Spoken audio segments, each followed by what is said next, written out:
is a sold-out Memorial Stadium, and it's SEC football, presented by T-Mobile 5G home internet. Sooners and Tigers are neighbors once again in a series that dates to 1902.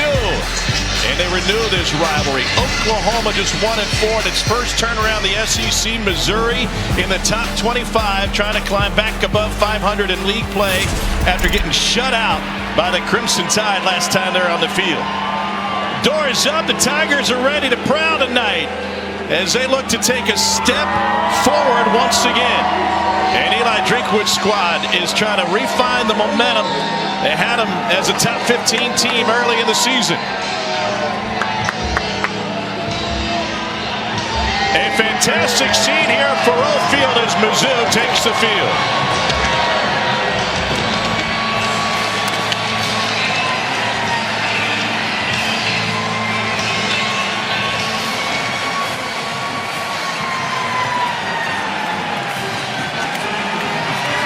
This series has incredible history and great tradition, though it's been dominated by the team from Norman over the years. And now we get set to renew this rivalry. And what a perfect setting for a Saturday night fight.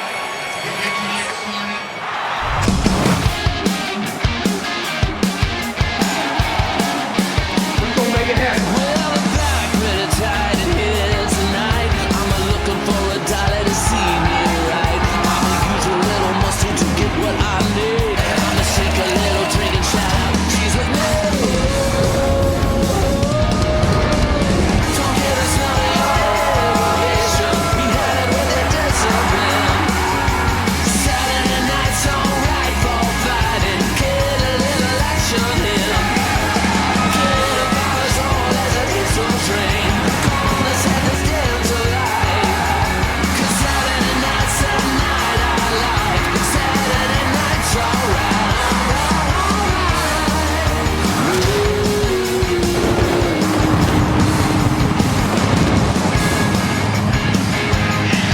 These programs met for the first time in 1902, and after a decade apart, they're back once again. Welcome, everybody. Tom Hart, Jordan Rogers, Cole Kublik down in the field, and they find themselves kind of on the same ground. Oklahoma with a nice performance against Maine last week, but Missouri got shut out by Alabama. Sooners trying to keep their bowl eligibility alive, and if you believe in the numbers, in actuality, Missouri still has a chance at making the college football playoff. They got to win out to be in that discussion. To quote the legendary Lloyd Christmas, so you're telling me there's a chance, and you're right, they got to win out. They also need some chaos to happen, but it is starting to happen. We saw Georgia go down today. That's one domino that needs to get out of the way, but they're going to have to do it without their starting quarterback. Brady Cook thought maybe with the bye week he could get healthy. It's going to be Drew Pine, the transfer from Arizona State. Before that was at Notre Dame. Had an 8-2 record at Notre Dame, but struggled on the road against Alabama 2 weeks ago when he came into a game unexpectedly so. As Brady went down, they're going to need a good version of Drew Pine tonight. Meanwhile, Oklahoma has had its struggles. They'll start another new offensive line.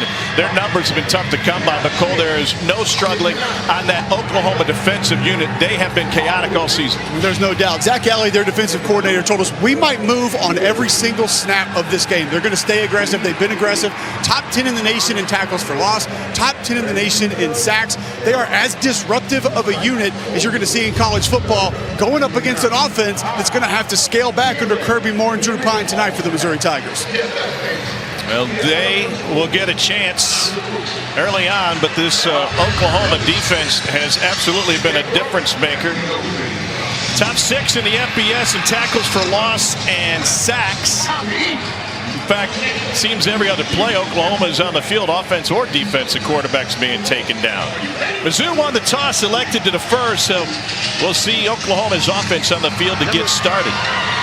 These two programs met for the first time in 1902, shared a conference for a good long time, and this is Big 8 weather here tonight.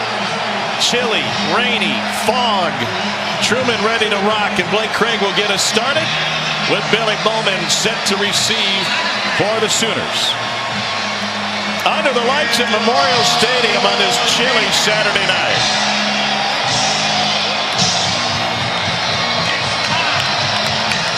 Last time these teams met at this field, the opening kickoff was returned for a touchdown. No chance here. And last time we saw Oklahoma, they were really struggling offensively, so much that they let Seth Luttrell, the offensive coordinator, go.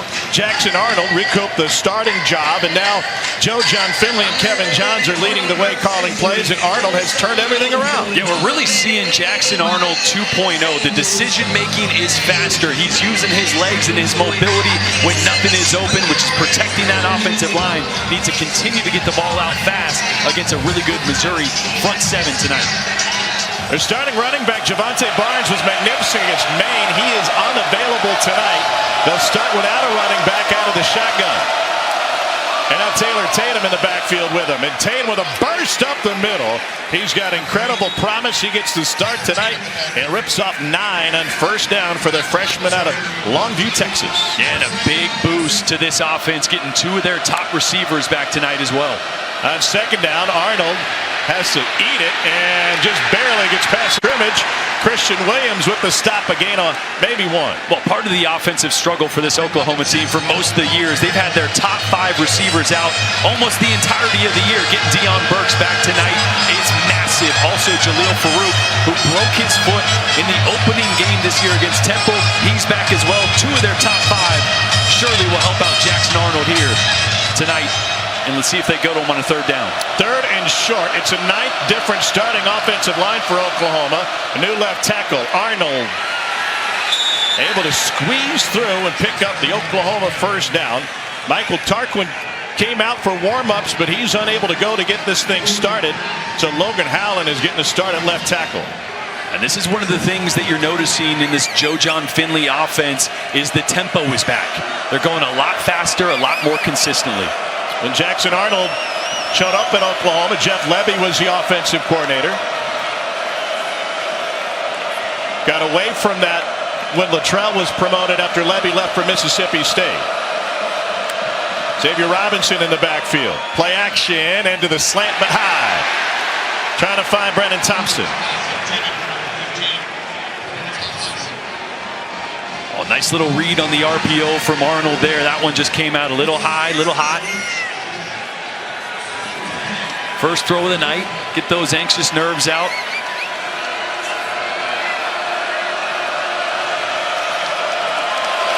Second and 10 for Oklahoma. Arnold in pressure, and it gets batted down. Zion Young in the backfield. Jackson Arnold was asked about coming on the road this week and playing in front of a sellout crowd. He embraced it. And you think about the idea to embrace the toughness. I like road games. Different environment gives you an edge. Second, third down faced by Oklahoma tonight. Yeah, they're going to have to keep an eye on Johnny Walker, defensive end from Missouri. Really good player down here at the bottom of the screen. He had 2 sacks in the first half against Jalen Milroe last time out. And they're empty, so no one to chip. Oh, now they're going to bring Tatum back. Let's see if they chip 15 here, try to give Jackson a little extra time in the pocket. You wonder how Tatum's pass pro is. Play clock at 0 as the snap gets off. Pressure from the other edge. He lost the football. Arnold pounces on it, and it'll be a loss of 10 yards on the play. Well, I mentioned Johnny Walker. He doesn't get a chip. He's one-on-one. He's actually going to make an inside move, and they're going to cave down the right side of this offensive line. That's going to force Jackson Arnold to try to escape to the left. We saw an errant throw on Jackson Arnold's first attempt. That time, ball security issues. It's cold out there, so that ball feels a little slick at times. Got to make sure you got 2 hands on it tonight. It was pouring down rain all morning and afternoon. It is still a bit misty, but no rain in the forecast. Luke Elzinga with a nice punt. Great hang time taken at the 31-yard line by Luther Burden. Okay, so here's Drew Pine, a Connecticut native that started receiving offers the summer after his 8th grade year. Of those offers, not only Nick Saban in Alabama, Florida State, Notre Dame, but also Missouri. Barry Odom and his offensive coordinator, Josh Heupel, offered Pine before he even played a high school snap. At Notre Dame, he was 8-2 and very efficient at the quarterback position. As an All-American tight end, they had a great defense, a lot going well for Notre Dame that year. Yeah, and since that point, just hasn't played a lot of football until 2 weeks ago at Alabama. Just 1 start at Arizona State in 23. Important they get him off to a fast, consistent start here tonight. Nate Noel is in the backfield. He's been banged up. And Noel is able to get forward for a gain of 3 on first down. Yeah, that's a big boost to this offense, getting Nate Noel back. He's so dynamic. He's able to put one foot in the ground and get vertical. This run game will be big here tonight for Missouri. Luther Burden is in the slot. He was a one-time Oklahoma commit. He's got the gold t-shirt and gold socks underneath the all-black unis. Noel bottled up and taken down. Don't mention the tackles for loss up front.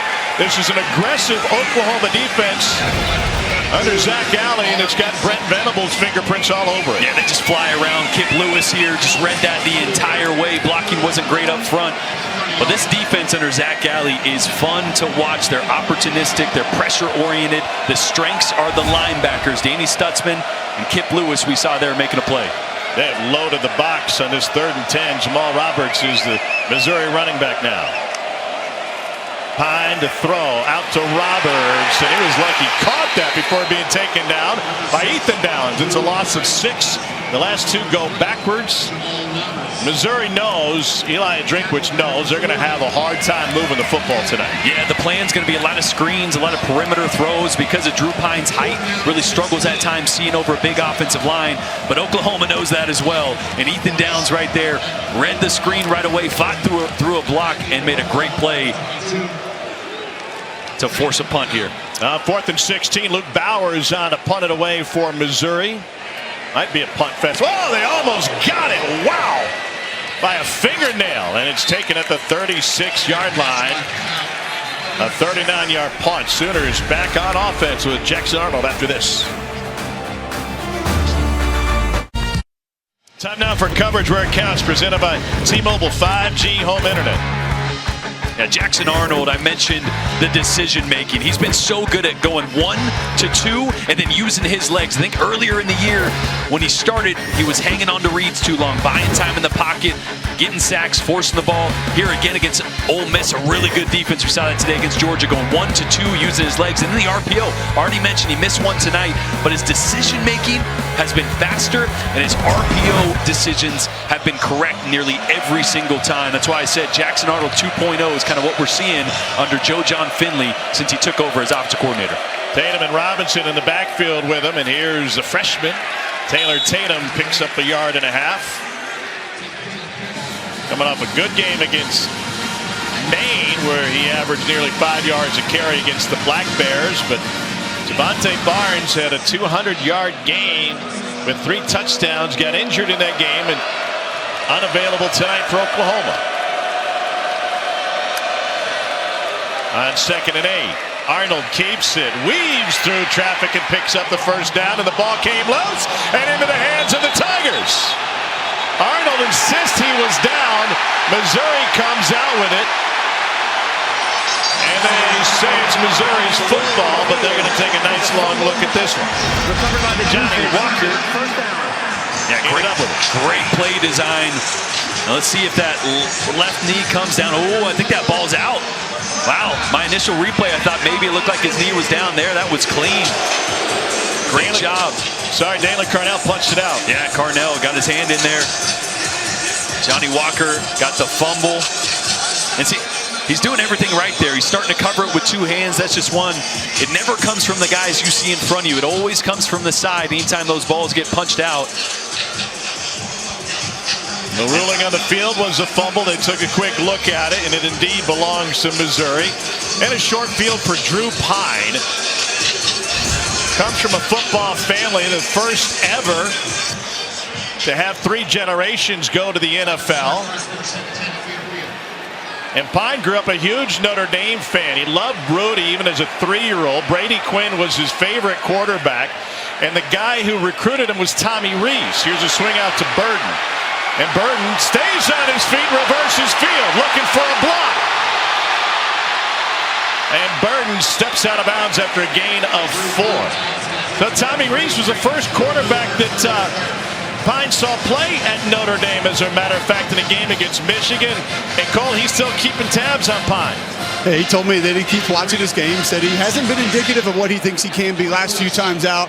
Main thing Tommy Reese told me when I talked to him this week, get him going early, a guy that needs a comfortable start quick. And that's about being in a rhythm and building confidence, you think, Jay? Yeah, getting the ball out of your hands, seeing completions early so you can get into the rhythm of the game. That's 2nd and 7. Huge gap off the left side. And Nathan Noel, App State transfer, brought down by Kobe McKenzie, just shy of the first down. Boy, and the more of those outside zone plays, that stretch play, we saw one earlier in the game, that one right there is really tough as a defense to keep your gaps as these offensive linemen are going lateral, and that sets up a lot of those boots and the play actions that they're really going to want to get Drew Pine going on. One of the reasons Missouri had the best rusher in the country last year running that stretch play. They've had a hard time replicating that production. Pine hands it off, and Marcus Carroll ends up picking up the first down, I believe. Needed to get to the 40, and he did. Cole, what's so hard to defend about the stretch play? It can hit anywhere. Specifically with Nate Noel, and one of the things Eli Drinkwitz told us is that he has a great knack of making the defense believe it's always going to go all the way outside. So all that flow goes all the way outside the numbers, all the way to the sideline. But Tom, that thing can hit all the way backside to the backside tackle. So it can almost end up being like a reverse play. It can hit every one of those gaps across the offensive line. Jamal Roberts now in as running back, and here's Burden on the swing. Talking with Eli Drinkwitz, nothing doing on this one. He said, we've got to get Eli Drinkwitz involved as the ball popped right out to Norfleet. We'll see, he was down behind the line of scrimmage. As the runner is down by 2nd down. So they're going to try to be creative with how they use Luther Burden, find ways to maybe non-traditional to run the football, but the emphasis for both Kirby Moore, the offensive coordinator, and Drinkwitz was, we've got to use Luther Burden as a wide receiver. Yeah, they got to get him involved early, and that screen right there was actually one that Kirby Moore got from his brother, Kellen Moore, from the Eagles. They ran it last week. He saw it on TV. He's like, hey, bro, what is that? I got to get Luther involved. So already seeing the adjustments to the game plan early. Noel finds positive yardage. Missouri has run 8 plays. OU has 3 tackles for loss. Cole, you've been burning the phones. What else you learn about the Kirby Moore and the Moore family? Well, it was interesting. Kirby Moore saying they needed to find new plays to help Drew Pine out. I talked to Brian Harsin today about Kirby Moore. He said, Cole, listen, if there's a guy that has resources to go to find new plays, Kirby Moore is that guy. His father, one of the most successful high school coaches in the history of high school football. He only won 234 of his 272 games he coached. He said when he was recruiting him, Kirby Moore, he went downstairs in their basement, playbooks, binders, whiteboards, everywhere. They had hundreds of games TiVo'd down in their basement, and Kellen and Kirby and their dad will be down there just grinding on football. Now, Kirby still holds a national record with 95 receiving touchdowns as a prepster. Pine gets out of the pocket just barely. Ethan Downs was chasing him. The 4th down coming up for Missouri. It'll be 4th and 9. And this is going to be part of the play calling and the struggles here. Drew Pine checks in just under 5'11", 5'10", and some change. And seeing over the offensive line downfield, especially down the middle of the field, not something he's super comfortable with. That time there, it being 3rd down, tried to attack the middle of the field, tried to get some high-low combinations, nothing there. Just want to try to stay out of the 3rd and longs as much as possible. Really limits what they're able to do with Pine. Punt formation for Missouri and Luke Bauer. Peyton Bowen stands at his 8. It's well over his head. And halfway into the end zone. No score early on in a series that dates to 1902 on a perfect night in Columbia, Missouri. Sooners and Tigers. Hey, Tiger Barbershop. Let's go get a cut.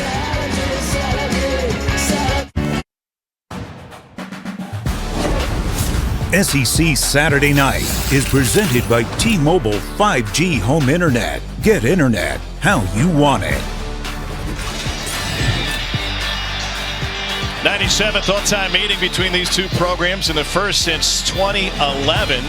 They played every year from 1919 to 1996. And Oklahoma's won 20 out of 22. Sam Bradford and company. A couple of Big 12 championships, including touchdown pass to Joe John Finley in one of those.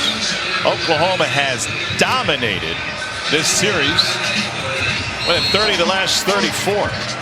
Ever since Don Farrell taught the split T to Bud Wilkinson, it was over.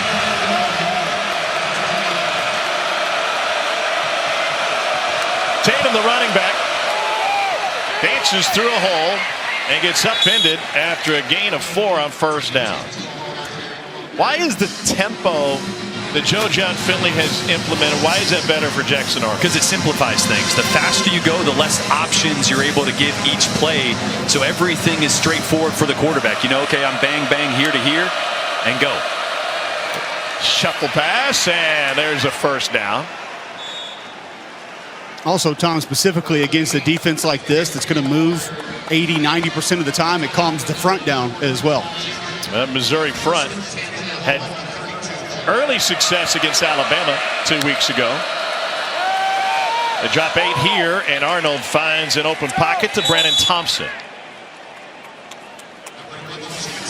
Just really impressed with how quickly the ball is coming out of Jackson's hands. And talking to Brent Venables and Jackson Arnold, obviously Joe John Finley and his play calling and the sequencing of plays has really helped. To the sideline, and that's Jaleel Farouk, his second catch of the season. But everyone we talked to credited Kevin Johns and his impact in the quarterback room. And if you think about it, Seth Littrell had never coached quarterbacks. He was the offensive coordinator. Now he has Kevin Johns, a guy that's coaching every aspect of playing the position.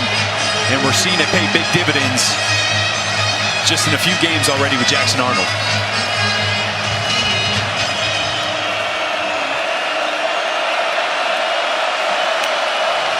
On 3rd and 2, Arnold finds the left side and finds an Oklahoma first down. Another element that they now have at their disposal is more of the quarterback run game. When we met with Seth Littrell early in the season, there was a hesitation to use Arnold much in the run game. They didn't know what they had in Michael Hawkins behind him. They wanted to make sure he stayed healthy. Now it's, hey, listen, fellas, we got to find some wins if we want to go to a bowl. And you kind of throw all those concerns out the window. Well, especially with the offensive line, right? Starting their 9th different rotation in just 10 games. Adding an extra hat to the attack helps out as well in those key runs. Incomplete, trying to find Bauer Sharp.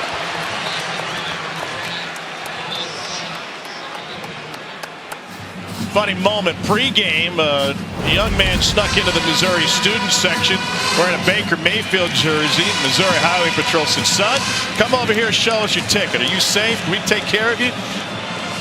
Nah, we're not shaking your hand. You're an Oklahoma fan. Go back to your seat, fella. Rivalry renewed indeed. That was fantastic. Public servant or not, this is football. You're wearing the wrong color tonight, bub. Yeah, that highway patrolman was of age. He's seen the Sooners come in here and do damage time and again. I love it. Another 3rd down. Sooners 2 of 3 on 3rd down tonight.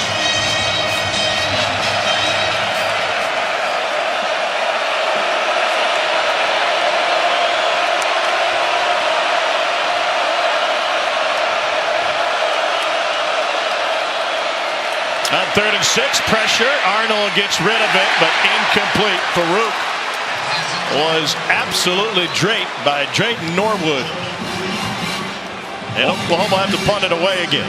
And once again, Johnny Walker Jr. is just compressing the pocket, right? He's not winning freely, but he's compressing the pocket and forcing Jackson Arnold to escape, get outside, off platform, and tight coverage. That's a really tough throw to make. Great job early from this Missouri front 7, not letting Jackson Arnold get comfortable. Our 5-star recruit, former Oklahoma commit, Luther Burden, stands inside the 10. They're going to fake it. Little pop pass. Goes for a first down. And Bauer Sharp rumbles to the 15 to the 10. A momentum swing for Boomer Sooner and a 43-yard gain on a fake punt. Boy, watch 21 right here. He actually points that he has Bauer Sharp, and then he gets his eyes caught in the backfield watching the punter, lets him go right by him.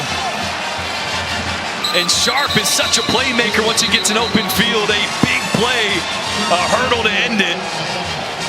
He's been their go-to guy with all the receivers injured and out. And you just knew that one, if not both of these offenses were going to have to get creative, no doubt, to move the sticks tonight. What a call by Brent Venables. It's been a little bit of a stalemate, little back and forth. Like you mentioned, sometimes plays like that bust it wide open. Delay a game. Offense. 5-yard penalty. Remains first down. One thing that went wrong is the Sooners took their time getting the next play in. Got too excited. Yeah, that sideline erupted.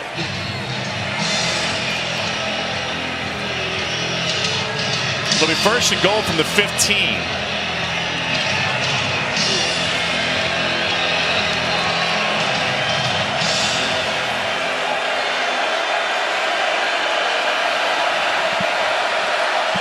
Here comes a corner blitz. Arnold sandwiched in the backfield. 5-yard penalty plus 4 on the sack from Johnny Walker and Zion Young. Once again, forcing Jackson Arnold to move. It was Christian Williams at first right here that's going to cause Jackson Arnold to step up. And then after the blitz, the rest of the front is going to clean it up. Zion Young finishing him off there. I talked to Eli down on the field, and he mentioned, hey, they got a young running back in there. I want to force him to be in pass pro. I want to force Jackson Arnold to be uncomfortable, light him up, bring some pressure. And that's working so far for Missouri. Zion Young is the injured Tiger. Will take a timeout with him on the field. For a century, Oklahoma and Missouri was an annual throwdown. They even had a trophy, the Peace Pipe. Thanks to conference realignment, that ended in 2011. But also thanks to conference realignment, it's back. And so is the bad blood. Don't believe me? Ask the Sooners about their last trip to Como, when #1 OU was sent back to OK with an L. That remains only win against #1 in Missouri history. Oklahoma was #1 in the BCS rankings. A Baker Mayfield fan in a sea of black and gold, looking more comfortable after that fake punt. He also recruited a buddy. You saw an Oklahoma Sooner sweatshirt there. He's like, I need a bodyguard in this sea of black and gold. It's been the 11th play of the drive, and the conversion on 4th and 7 on a fake punt. 2nd and goal from the 19. Plenty of time on the play clock.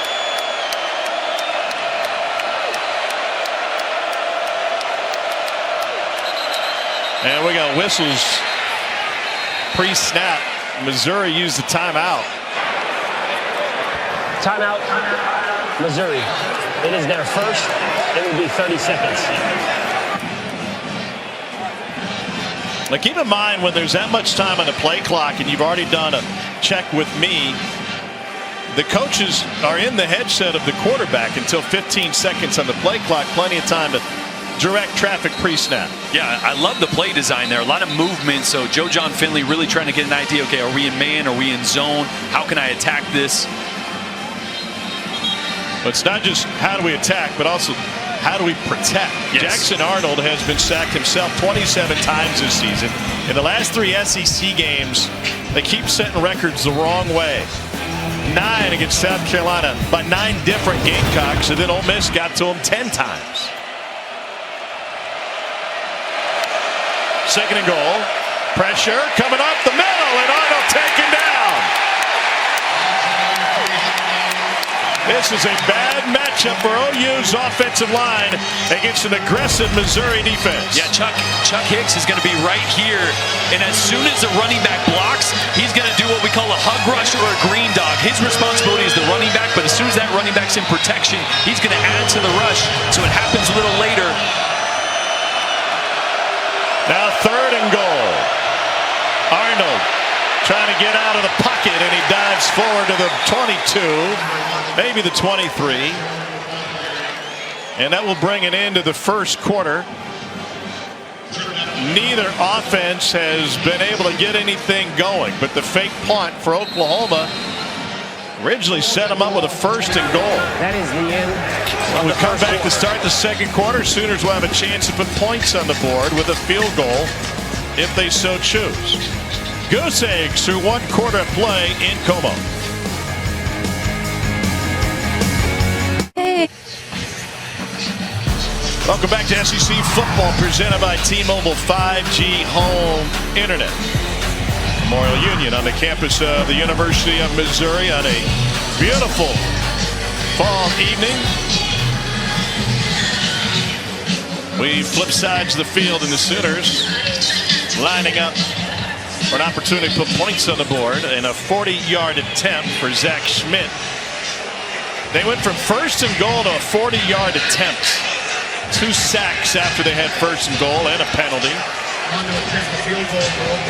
Points are going to be hard to come by tonight for both sides, it seems.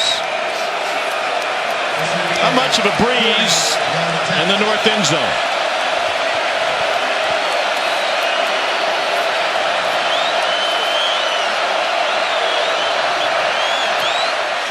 Schmidt drills it.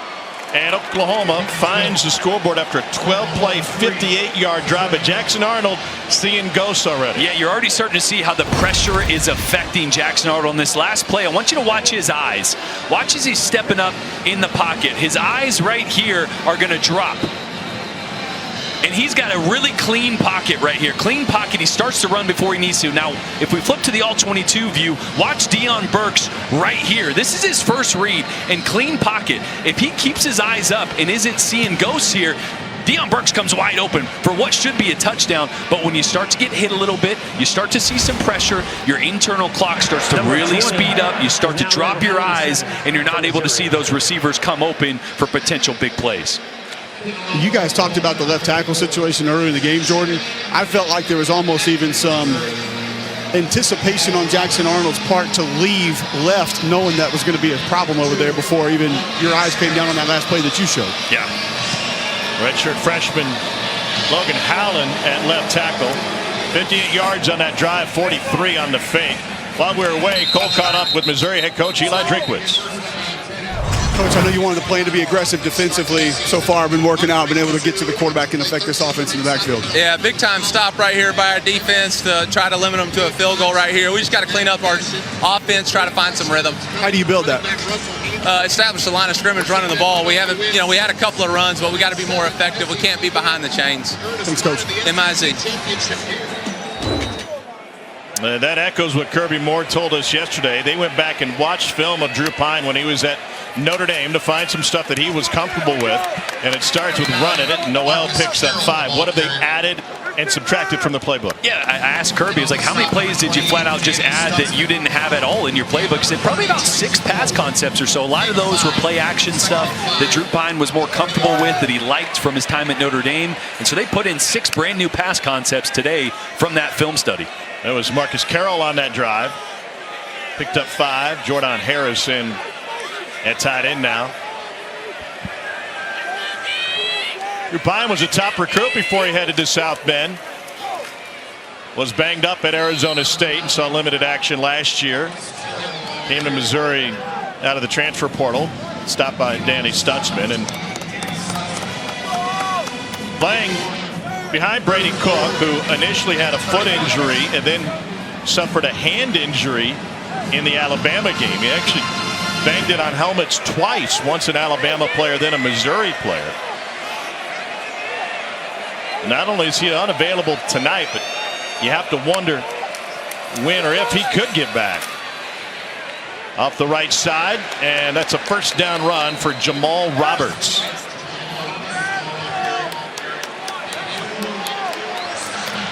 So running to the right side, Armand Membo is Missouri's right tackle. And Cole, I know you've been a big fan of his play since you started watching film on him last year. Yeah, he's got a ton of power. Talked to Coach Roberts, strength coach, about him before the game. 600-pound squatter, 350-pound clean, 400-pound bencher. And he's actually put on about 12, 13 pounds this season, so playing a little bit heavier than he was a year ago, which when you look at him, don't think he needed to do that, but he still moves as well as he did a season ago. From Lee's Summit North, just outside of Kansas City. Off the right side, behind Membu's side again. And that's just a couple of yards for Jamal Roberts. That's the same high school that produced Caden Green, who was originally an Oklahoma Sooner. And a very controversial decision, if you ask both fan bases, ended up transferring to Missouri in the offseason.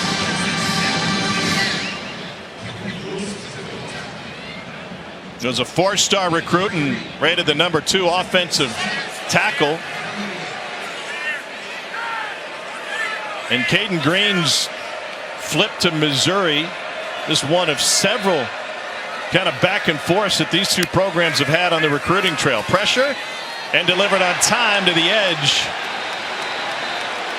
It's Marquise Johnson, and Missouri's got third and manageable here. And those are the throws that Kirby Moore wants to get as many of as possible for Drew Pine. Right, I love how they disguise the tight split there with a motion the guy away. It leaves a lot of space there to the boundary. Nice easy throw for Drew Pine. Bringing an extra tackle, Mitchell Walters on the right side. They ran it out of this formation last time. Fake toss straight ahead. Pine swallowed up. Maybe got a yard. Needed 2. 4th and short. Grayson Halton with the stop. Missouri's going to leave the offense on the field.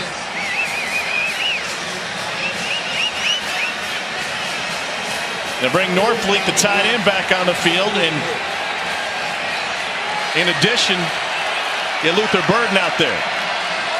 Now watch Burden on the sweep. Marcus Carroll is the running back. Pine under center now, trying to get Oklahoma to jump.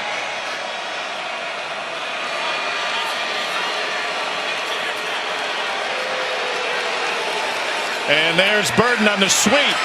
Eludes the first. Took ahead and he stopped short. Billy Bowman pops Burden out of bounds. What a stop for Oklahoma.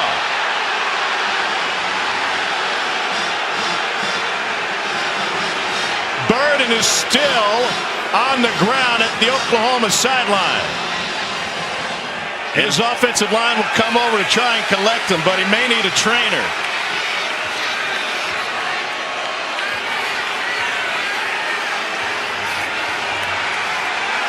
That was a hard hit by Billy Bowman on Luther Burden. The ruling on the field is the runner was short of the line to gain. It'll be first down Oklahoma. It's a turnover on downs. Burden, Missouri star players, being tended to by athletic trainers, and now he finally gets to his feet, helped up by Curtis Luper, the running back coach. And there is some steam on the sideline. Burden thought he had the first down, and then Billy Bowman said, "Not so fast." This is a big-time hit in a rivalry renewed.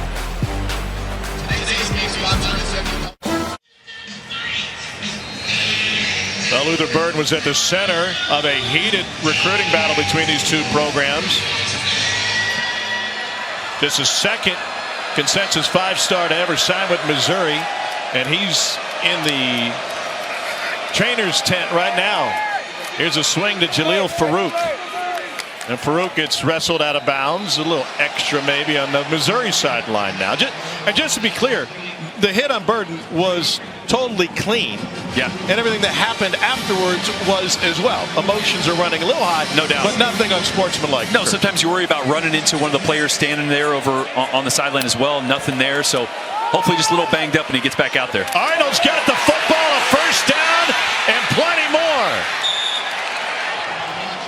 And after the turnover on downs, Oklahoma marches inside the 20 on his 20-yard quarterback run. You got a contained player coming here that just goes, sells out for the running back and leaves nobody for Jackson Arnold.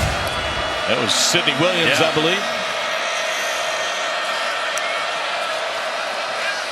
Arnold looking end zone. That was well covered. And he's got to scramble again.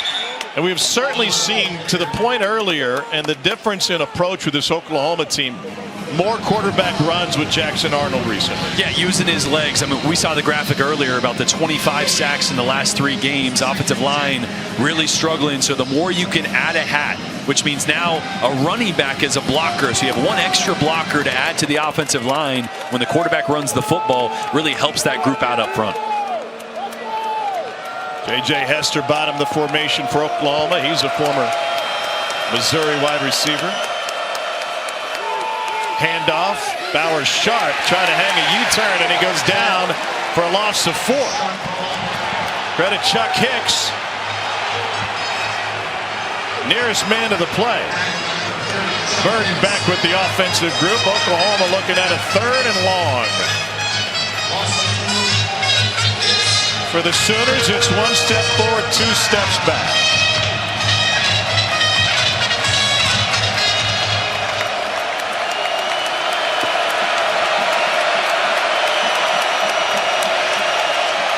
Five-man rush to the slant. Whoa!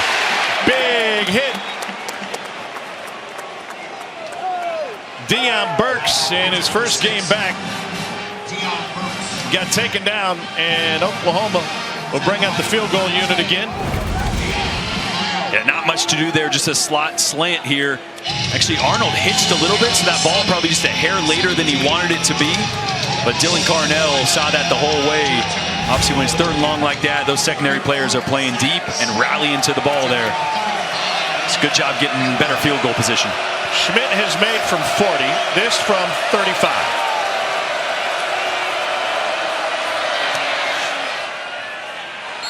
And it's good. Oklahoma has converted, even though they have struggled when they got into the red zone. A pair of field goals for the unbreakable Zach Schmidt. 6-0 Sooners. Y'all. Dory Noka in studio. Time for the drive to the championship. Brought to you by Mercedes-Benz. It is the road to the championship. Alabama LSU. Justice Haynes into the end zone for the Tide. That road to the championship, by the way, LSU's got a stake in it. If they win the rest of their games, they will be in Atlanta. That we know. Same goes for Texas and Texas A&M, guys. Bye, Dory, thanks. All-State playoff predictor shows the importance of that game tonight in the Bayou. Alabama wins, 69% chance to make it to the 12-team CFB. LSU can see its odds improve to 48%. It's total chaos in college football. Can you imagine if there wasn't a 12-team playoff this? I mean, the Big Ten has a bunch of one-loss undefeated teams. The SEC. It would look like 2007. Yeah. When everybody lost at the end of the season. Not only West Virginia, but Chase Daniel and Missouri did to this Oklahoma program. That got LSU back in the college playoff picture. Brady Cook is a Missouri native, and you know it just kills him not to be on the field tonight. 34 consecutive starts, and out tonight with a hand injury. You knew if there was any possible way that he was going to be able to step on the field and do anything, even at 50%, that he would be there. So that tells me the ankle injury, the hand injury, just a little too much. But he's the heart and soul, and you can see him still heavily involved there on the sideline trying to help Drew Pine out. Drew Pine is 4 for 4 for 1 yard. They go with that sweep again to Burden. Last time he got lit up. This time lost his mouthpiece, but he took it for 10. You know, it's a Missouri first down. Interesting talking to Kirby Moore as there's an Oklahoma player down. It's Washington. Timeout for a defensive player injury. As Woody Washington holding his right shoulder. But Kirby Moore was saying, look, I have an entire section on my call sheet that is just design touches for Luther Burden. Then I have a separate sheet of paper that is all the plays where he's the first read and the second read. So he's got multiple columns and sections designed just to get number 3 Luther Burden involved. That's how important he is to this offense. You see their mouthpiece went flying as well. You know, it was a big recruiting win for Eli Drinkwitz to get Luther Burden after he had been committed to Oklahoma. And I asked him about that in our meeting yesterday. What did that mean from a recruiting standpoint? And he said it lifted the entire program. It gave this program hope because we hadn't had that. Norfleet tried to hurdle, and he picks up a couple on that one. And that hope got the fan base excited. It really put Eli Drinkwitz on the map as a recruiter, hanging with the big dogs. And it got everybody fired up. And already 4 touches tonight. You see there, Mel Kiper has him really high on his big board. A lot of NFL teams love the talent, but no touchdowns in the last 4 games. He was visibly frustrated 2 weeks ago at Alabama. Just 3 touches for 3 yards. Yeah. Here's Noel back on the field, and Noel picks up a couple. That'll be 3rd and 5. Let's go back to Luther Burden being recruited out of East St. Louis High School and originally committed to Lincoln Riley in Oklahoma. And he said, respect my decision, ... business move.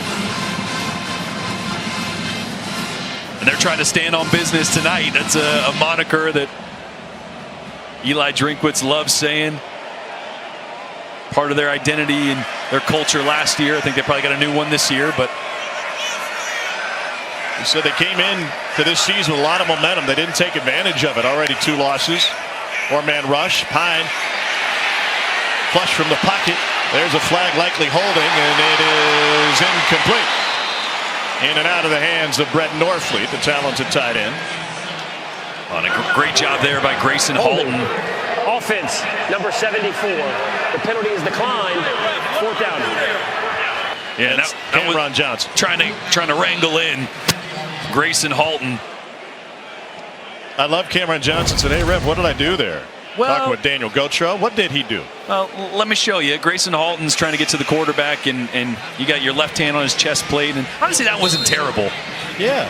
But Halton did have a free run at the quarterback, and he impeded that a little bit. Halton's actually leading the FBS, the entire country, in D-tackle pressures. Another one there. Same spot on the field where Oklahoma faked its punt. This one's muffed. It's a loose ball scramble. Peyton Bowen gave it up. And they'll have to peel him off, and it's a matter of who's got the strongest hands at the bottom of that pile. Boy, and that ball did squirt out, and it was not under anybody's control until about 5 or 6 guys jumped on it. So it was a true fight for the ball, and Missouri thinks they got it. 2 offenses that can't move the football, and special teams will decide this game, at least momentum in the first half. The ruling on the field is a muff punt recovered by the kicking team. 1st down, Missouri at the spot of recovery. It's a really good job by Toriano Pride there, with one of the first ones in front of the punt returner.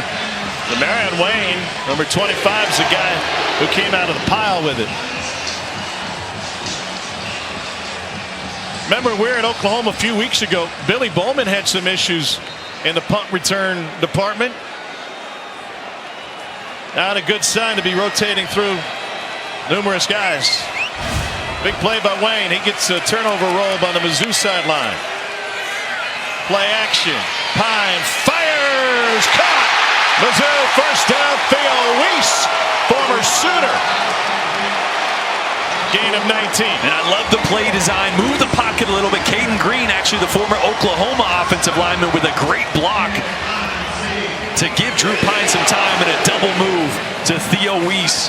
You think all these guys who have bounced back and forth still have gear from the previous school? Yeah. I still got a drawer somewhere with gear from every team I was ever with. Some BC Lions stuff, some Bucks stuff, some Vandy stuff. They go big up front. Walters back in as an extra tackle. It's the longest Missouri play of the night, 19 yards. Play clock at 1. Pine's got to use the timeout. Drinkwitz was thinking the same thing. Timeout, Missouri. Sooners with a fake punt to set up a field goal. Missouri pounces on the muff punt. Put them in scoring range. 5:02 to go in the first half. Tigers with a 1st and goal after this. Let's get it, we're unstoppable. Are you ready, let's go. Columbia, Missouri, the site. 2 programs that first met turn of the century, 1902. Nate Noel is in the backfield for Mizzou. Pine with a handoff, and he got drilled. Another tackle behind the line of scrimmage. McCullough came up with a big lick that time. That is how you set the edge against the outside zone. McCullough slips a blocker and finishes with his face mask all over Nate Noel. There's some thumping going on down there tonight.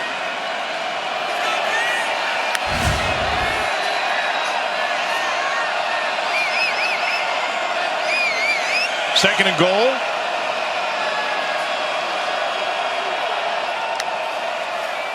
Pine steps up, wants to run, tried to change direction. And Ford got him from behind. Another tackle for Danny Stutzman, who was just a tackle machine. This is where it gets really tough for Missouri's offense because this Oklahoma defense is so good against the run. They're 4th in the SEC, top 20 in all of college football. And down here in the red zone, when those passing windows constrict, trying to run the ball gets real tough. Wouldn't be surprised if they try to get Drew Pine out of the pocket here.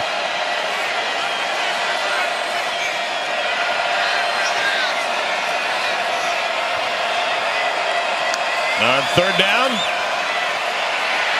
pocket holds, Pine moves, and he threw it to the weight room. So the Tigers will settle for a field goal.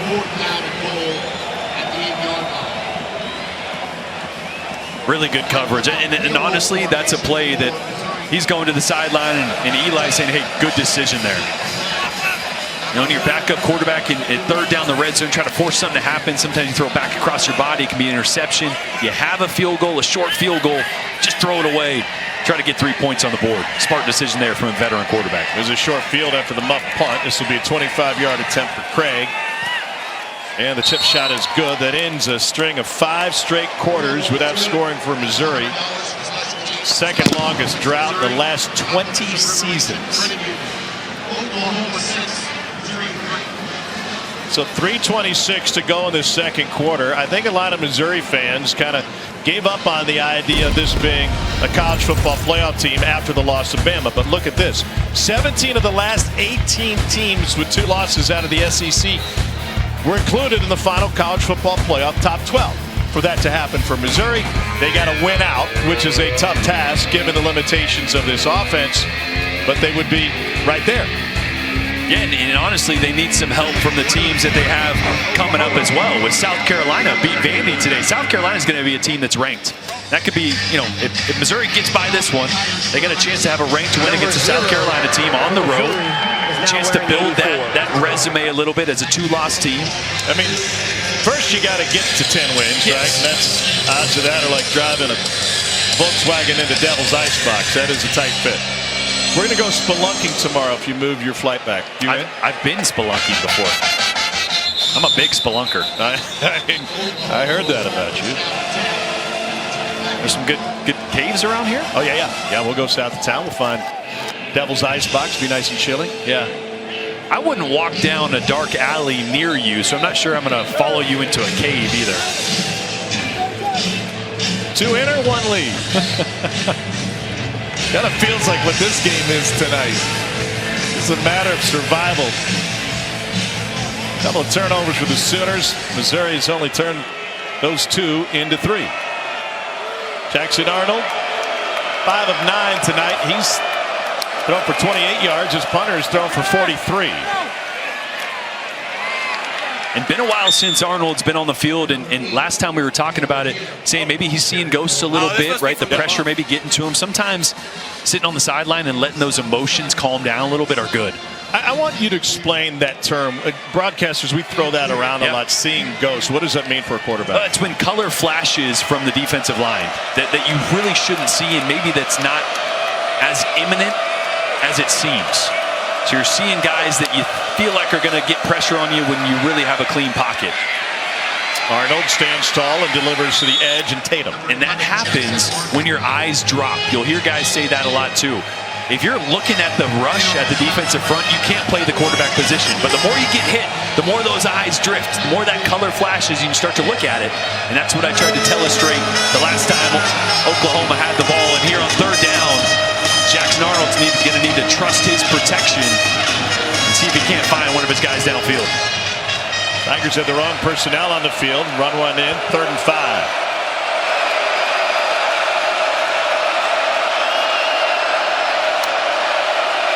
Comes an extra man. Arnold to the slant. Incomplete. Dalen Carnell with the coverage on Deion Burks that time. I love the play design. They get into a little bit of a bunch. Trying to get a little rub release on a slant. The coverage was just great by Carnell. Ball was in a good spot. But, you know, we saw this with Ole Miss last week. They go to the double slants. The safety's able to come up a little bit What impact does the lack of a good offensive line have on the plays that you can run, having time to run them? No doubt. I mean, it's third and medium, and you're trying to get the ball out super quick because you're not sure you can hold up for 2 seconds to just attack the intermediate part of the field, let alone take a shot downfield. Look, creative on the punt formation, and Burton goes down like a sniper got him. 44-yard punt. And there's a fisticuffs back on the right side 30 and a flag down. We got multiple flags down. During the kick, holding, receiving team number 18. The 10-yard penalty will be enforced from the end of the kick. First down. And Gotra, our white hat, so that'll back Missouri up. First penalty of the game against Eli Drinkwitz's Tigers.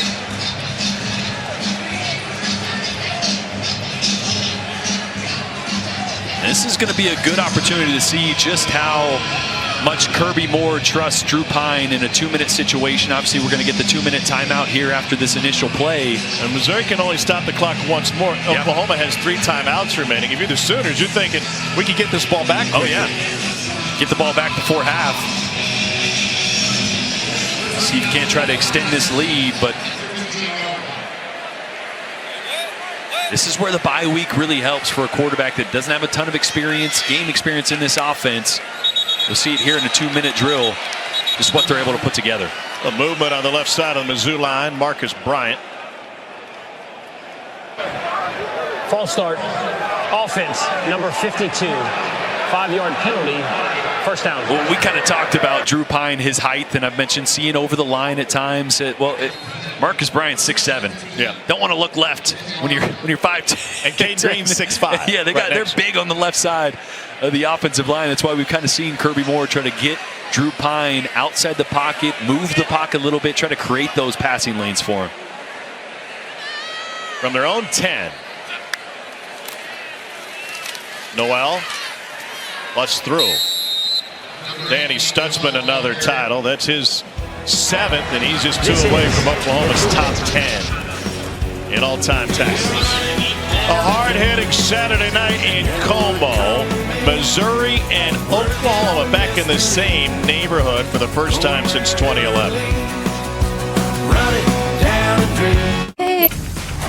Regions Bank halftime report coming up in just a few. Doring Watson will show you what's going on in the Bayou. Also take you through Ole Miss's win over Georgia. This game, not a whole lot of offense here.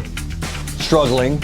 2 yards to play for Missouri, 4 yards to play for Oklahoma. Great defense. That's what we are. Defense. If it weren't for a fake punt, it would be worse. Guys? Could always get worse. Marcus Carroll is in at running back.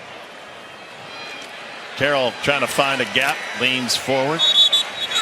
And Sooners going to use a quick timeout, stop the clock with 1:51. Timeout, Oklahoma. It's their first. It will be 30 seconds. Brent Venables knows not just about this rivalry with his time at Oklahoma, but his playing days at Kansas State and his old Big 8 days. And the recruiting between both programs has really become incredibly intertwined. Remember Luther Burden, we showed you that, originally committed to Oklahoma. Caden Green and Theo Weiss came from Oklahoma to Missouri, and J.J. Hester went the other direction. And Jordan, I think if you know the history between these two programs, you'd be hard-pressed to say that Missouri and Oklahoma were in the same class when it came to recruiting. But after Lincoln Riley left and the transition to this staff and the struggles they've had this season occurring at the same time of what's been a bumpy transition into the SEC, and Eli Drinkwitz having all sorts of momentum recruiting-wise, and a Cotton Bowl win against Ohio State last year, it's been as level as perhaps it's ever been since pre-World War II.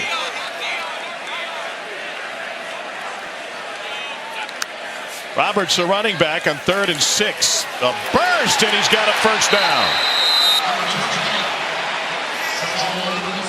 Missouri still has a timeout in his pocket. I love this, right? Last time Oklahoma walked these guys up, they dropped them out. So great, use that against them and get them on the move. See these guys drop out? Now you got nobody really pushing those offensive linemen. They're able to get a lot of lateral movement, a lot of lateral push there, and a big first down pickup.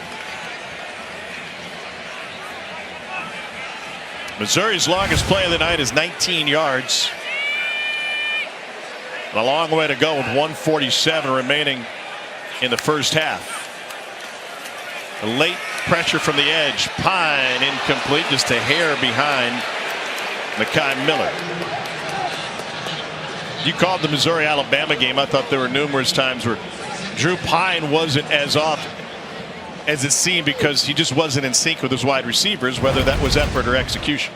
Yeah, I think it's a little bit of both, right? I mean, I mentioned he played a lot of football in 2022, didn't play a lot of football in 2023, and last week or 2 weeks ago, excuse me, against Bama, really his first playing time significant of the year. So you're going to have some of those just inconsistencies with where you're throwing, where you're looking, where receivers are. Another nice hole for Jamal Roberts, freshman out of St. Mary's High School in St. Louis. Produced Yogi Berra, Joe Garagiola, and he will limp off the field and replaced by Marcus Carroll. 3rd and 2. Going back with Mitchell Walters as an extra offensive lineman. Clock ticking down. Tigers don't seem to be in any sort of rush. No, they want to let this tick all the way down so they don't pick this up. Sooners can use a timeout and try to get the ball back. And Carroll picks up the first down. You wonder what is at Drew Pine's disposal if you try to speed this thing up. Yeah, the passing game, as we mentioned, little limited in what they feel comfortable doing, but they are going to push the tempo a little bit here with 40 seconds left. Sooners bleed the clock with their defensive substitution following Missouri's subs. Pine double clutches, delivers to Norfleet. Dropped it again. The second one off of his hands for the former baseball recruit. He was slated to play both here at Columbia before he suffered a shoulder injury. Please reset the game clock to 31 seconds. 31. Norfleet's a St. Louis native. Told us that he used to work out with Matt Adams, big first baseman, and moved a couple of stops on his resume with the Cardinals at that time. It was throwing mid-90s off the mound to freshmen in high school. 2nd and 10. Sidearm too strong. Norfleet the target again. Hey, Cole, it was interesting talking with Brett Norfleet about his tie-ins with Gronk. Yeah, he said that's who he emulates. That's who he watches. That he was always the guy that not only could get down the field, could kind of catch the ball, go over people, and make those tough catches, but also physically at the point of attack, somebody he likes to model his game after. That's the part of his game I appreciate the most. A lot of tight ends this day and age, Tom, you're happy if they just kind of get in front of somebody and fall down. Not that kid. He likes to finish. He likes to try to mow people down.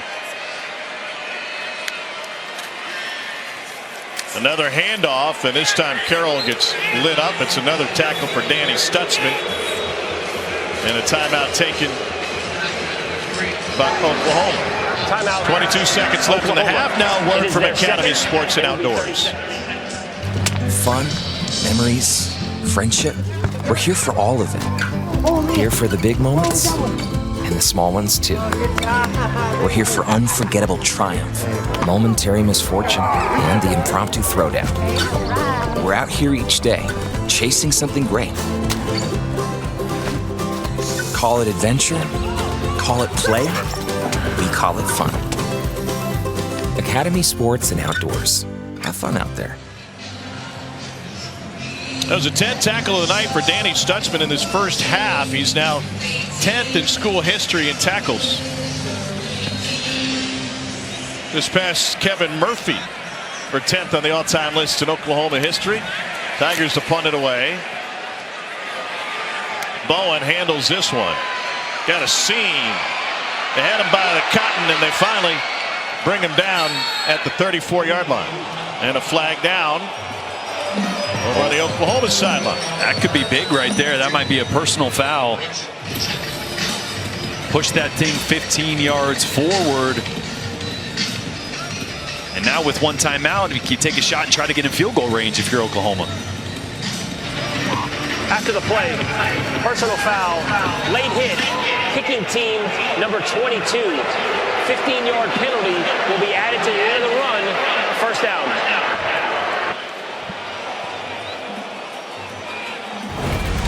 Oklahoma received the opening kickoff, so Missouri's going to get this ball after half, and you see just the late hit there on the ground. Please reset the game clock to 11 seconds.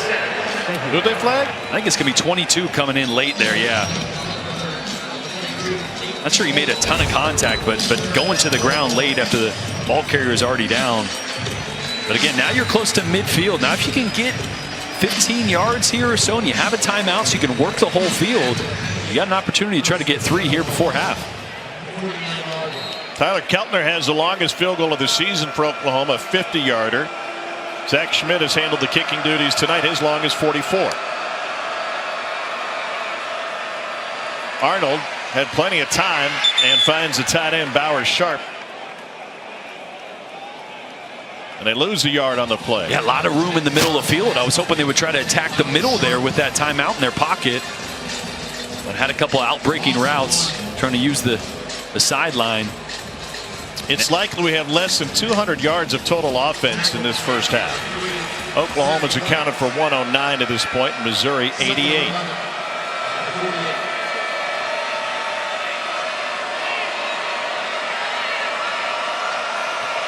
Two quarterbacks have thrown for a total of 47 yards. They'll get more here on the slant to Deion Burks. And the clock went to triple zeros.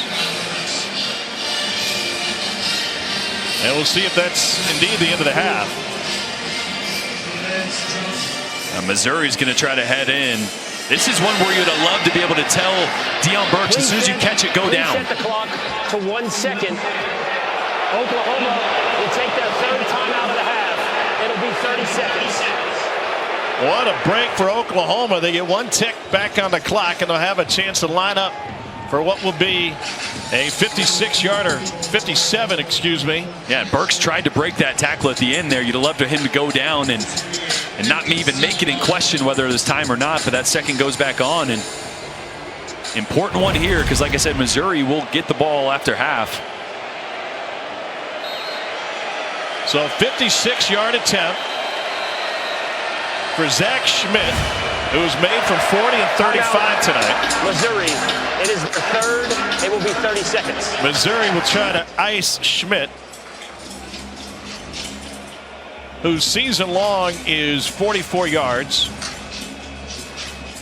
but also handles the kickoff duties. It was a great job by Brent Venables to chase the ref down the sideline, really a full sprint there, and as soon as Deion Burks was on the ground, he was already signaling timeout. Eli Drinkwitz obviously doesn't agree with that. No, and this is a long conversation. And by the way, the career long for Schmidt is just 46. That came against Iowa State last year. Yeah, watch this as you see Deion Burks going down. Watch the top right of your screen. You're going to see Brent Venables following the ref, signaling timeout the whole way. Burks is going down top right of your screen here. Venables and the ref are going to enter the picture. Right there, you see Venables chasing him. He was calling timeout the whole way. And so there was a second left when the first down was gained. The stop of the clock. Missouri will have a returner under the goalpost. It is 56-yard attempt.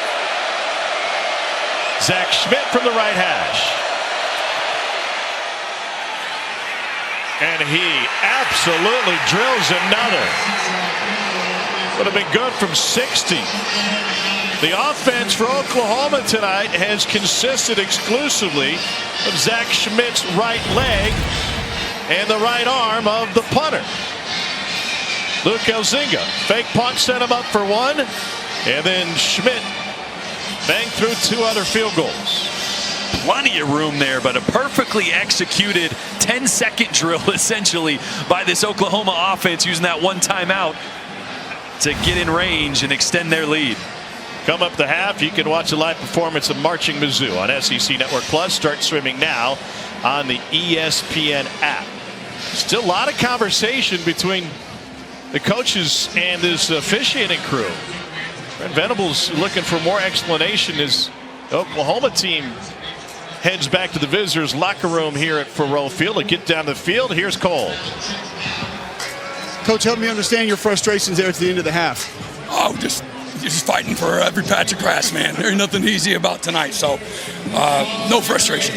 Nothing. Great kick. How about the kick? I was going to say, your offense hadn't had a lot going, but you've had a couple big momentum plays. The fake punt, obviously a big field goal there. How do you find more of those in the second half? Yeah, again, we just got to stick with the plan. And everything that's going on here is exactly like we thought it would go. And but we do got to get into a little bit of rhythm on offense, and you're playing a really good defense. That's going to happen. That's part of the game.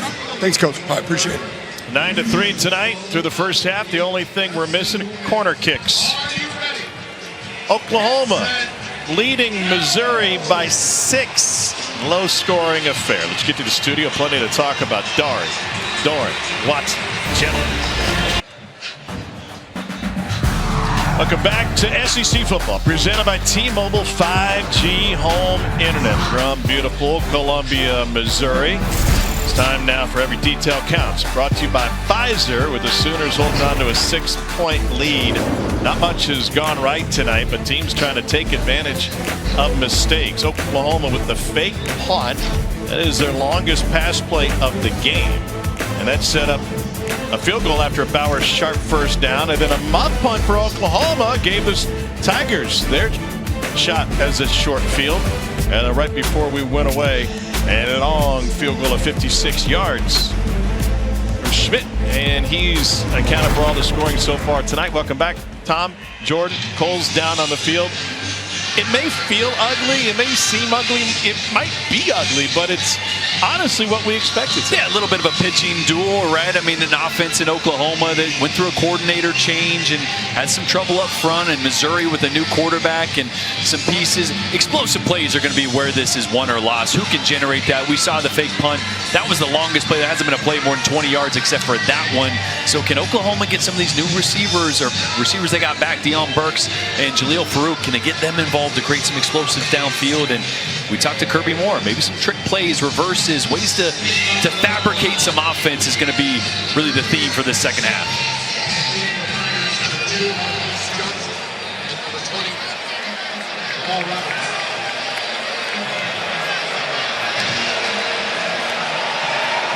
Schmidt handling the kickoff duties. Marquise Johnson back for Mizzou.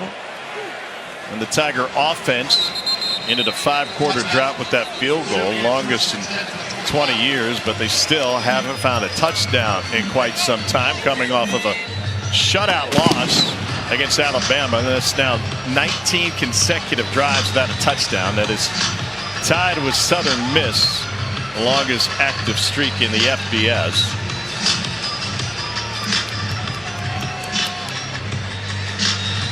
Drew Pine was a top recruit coming out of high school in Connecticut. Started his college career at Notre Dame.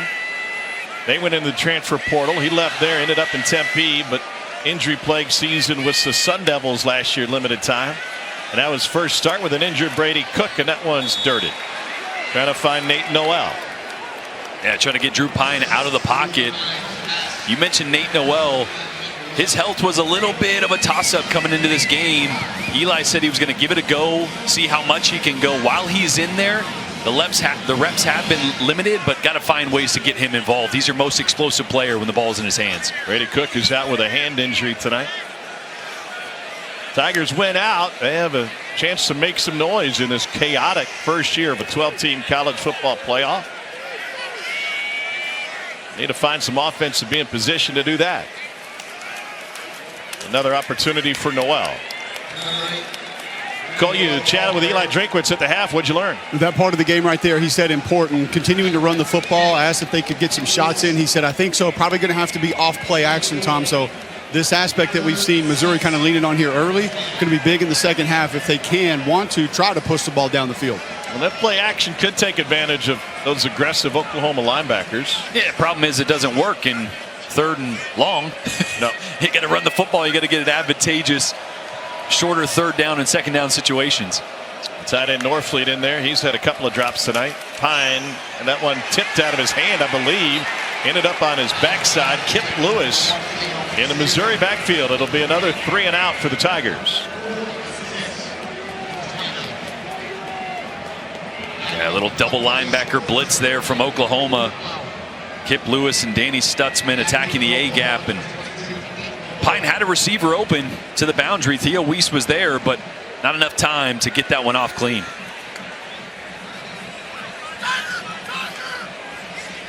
Peyton Bowen has muffed one punt tonight. High but not far. In traffic, he got drilled, and that is kick-catch interference. And it also took an Oklahoma hop all the way out to the 46-yard line. And the Sooners end up with great field position, but Bowen is injured and has yet to get up.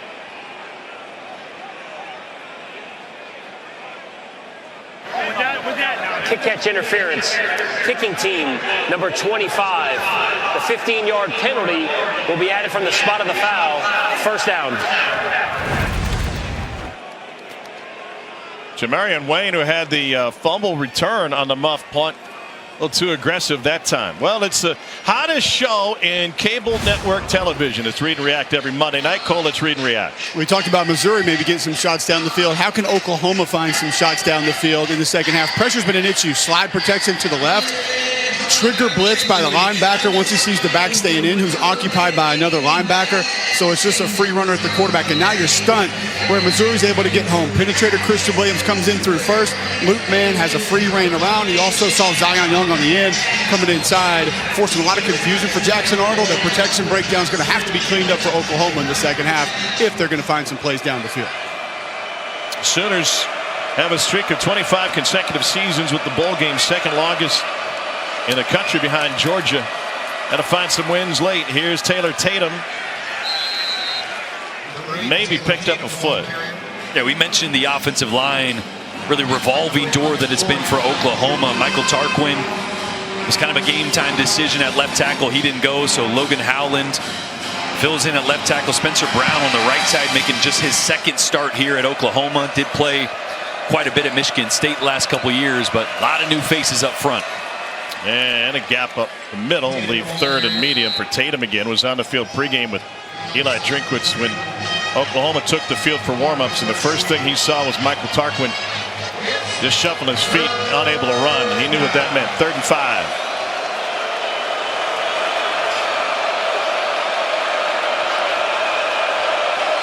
Arnold is 8 for 13 tonight, but only 43 yards passing.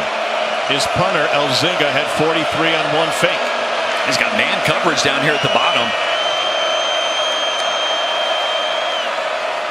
And they run it, needing 5. And they're just short. 4th and less than 1. Yeah, you run the ball there if you already were planning on going for it on 4th. Troy Everett, the center, had to limp to the ball as they go tempo here.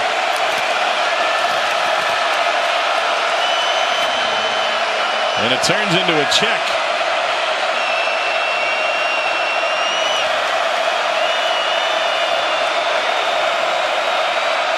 Fourth and a short one for OU. Straight ahead and stoned. It's a loss of 2 yards.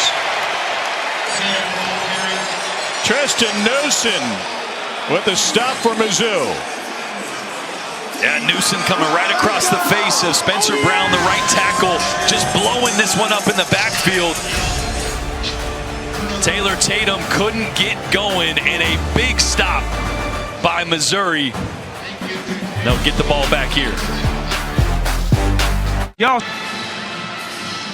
Well, we got a great quarterback in the building tonight, Tony Romo, whose wife Candace went to the journalism school here at the University of Missouri, is in the building tonight. He hasn't exactly seen great quarterback play. Luke Elzinga is the longest pass of the night, 43 yards, and the other two quarterbacks, Arnold and Pine, have yet to match that. Pine on the boot. Complete to Norfleet, juggled it going across the sideline. It's a Missouri first down. You had a chance to catch up with Tony pregame? Yeah, I did. Yeah, just flew in. Obviously, he's got the Dallas game tomorrow. Be another one where there's quarterback issues as well with Dak Prescott. Out for the year, Out right? for the year now. Cooper Rush will be the guy going forward for Cowboys. Maybe a yard for Marcus Carroll, a yard and a half that time. You know, it's not explosive plays for Missouri have really been an issue all year. Right, they're 116th in the country with only 15 pass plays of 15 or more yards coming into this game. So it's not just a Drew Pine issue. They've had trouble getting the ball downfield, creating those explosives, even when Brady Cook was healthy. Last year they had 74 rushes of 10 yards or more. This season only 41. Carroll again, straight up the gut.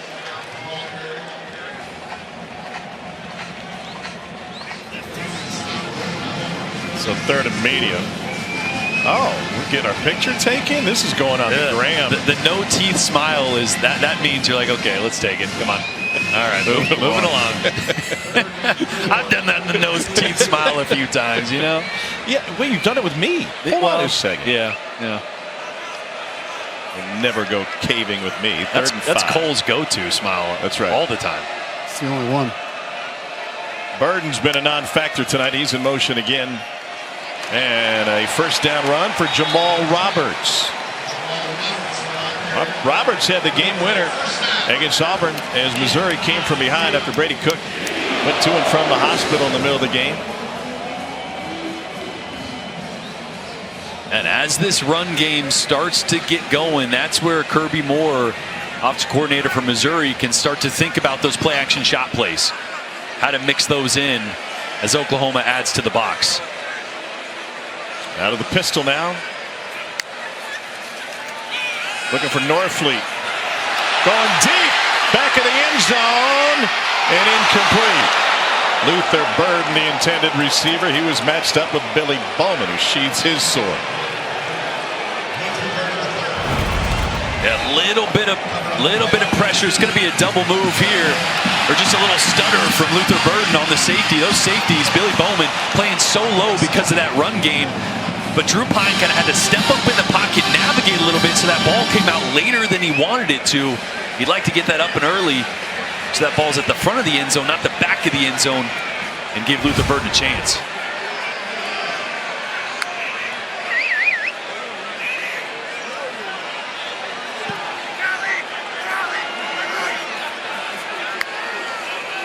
Second and 10. And Marcus Carroll, who transferred in from Georgia State. He had 80 yards in the Bama game a couple of weeks ago. Leads a team in touchdowns. It was a double-headed monster they were hoping to replace Cody Schrader, led the SEC in rushing last season. Schrader, former walk-on, who was a Division II player before he got to Missouri. Turned into a star, now the next level with the Rams.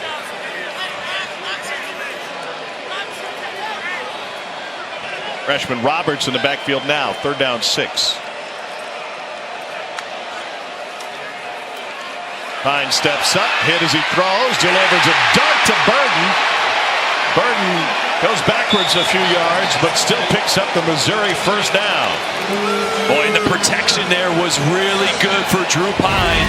A great pocket for him to step up into. You see just Ethan Downs coming off late, but protection was great, and that is a dart from Drew Pine, right on the money, right on the face mask of Luther Burden, right where you want it on a dig route. That's a play that gives you some confidence as a quarterback. Looking for some momentum now.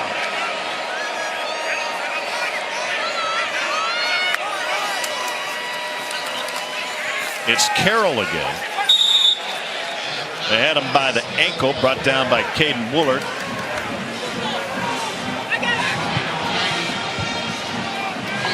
Gain of nearly 3.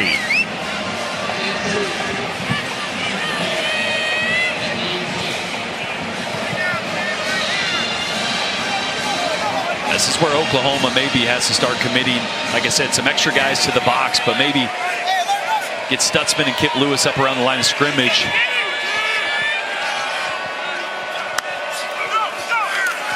Pressure up the middle. Pine finds Burden after he got absolutely walloped, and Burden spins to nearly the first down. Danny Stutzman ended up in Drew Pine's shorts. And like I just said, bring those linebackers up and get them going. Just a little cross dogs blitz here. Kip Lewis is going to go first into the A-gap. Danny Stutzman's going to wrap and follow him. Really tough for that center and left guard or right guard to come off in protection, and a big hit on Drew Pine. But he did a good job of getting it out of his hands there. And props to Cameron Johnson for a decleater at the line of scrimmage, too. Full slab. Full slab. Bud's barbecue shot. 1st and goal. Play clock at 4, 3, 2. Nothing doing on that run. Marcus Carroll bottled up. Now 2nd and goal from the 10. Boy, Carroll loses his footing there a little bit. If he doesn't, there's a nice little hole. He might have walked into the end zone.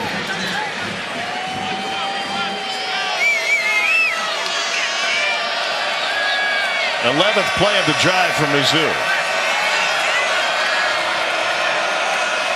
Full house backfield. An inverted bone. And ball's on the ground.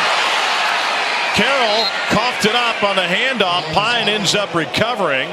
Dominic Williams gets his big left paw in there and knocks it out. Watch big 52 here. Left hand, boom. Just knocks it out of Carroll's control, and a great job recovering. Was that Pine that recovered that one? Yep. Oh, that's big in the red zone. And it's savvy. I've said it before, veteran, right? Pine's played a lot of football. Sure. To know when you get in the red zone to peek, even though you're going to sell your fake, just peek back and make sure that ball is secured. He looked and was able to fall on that one. Stops at Notre Dame, Arizona State. He was a starter as a freshman in high school, led his team to a state title. And 2 guys to go through that time, and sneaky throw it in. It's Theo Weiss. First touchdown of the game.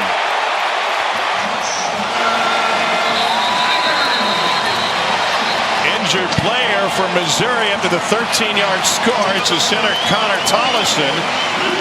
Missouri a point after away from taking the lead.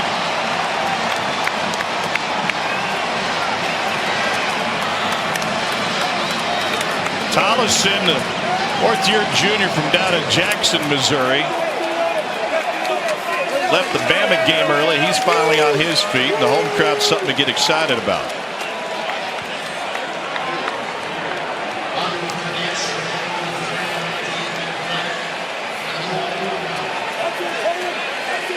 Blake Craig for the point after.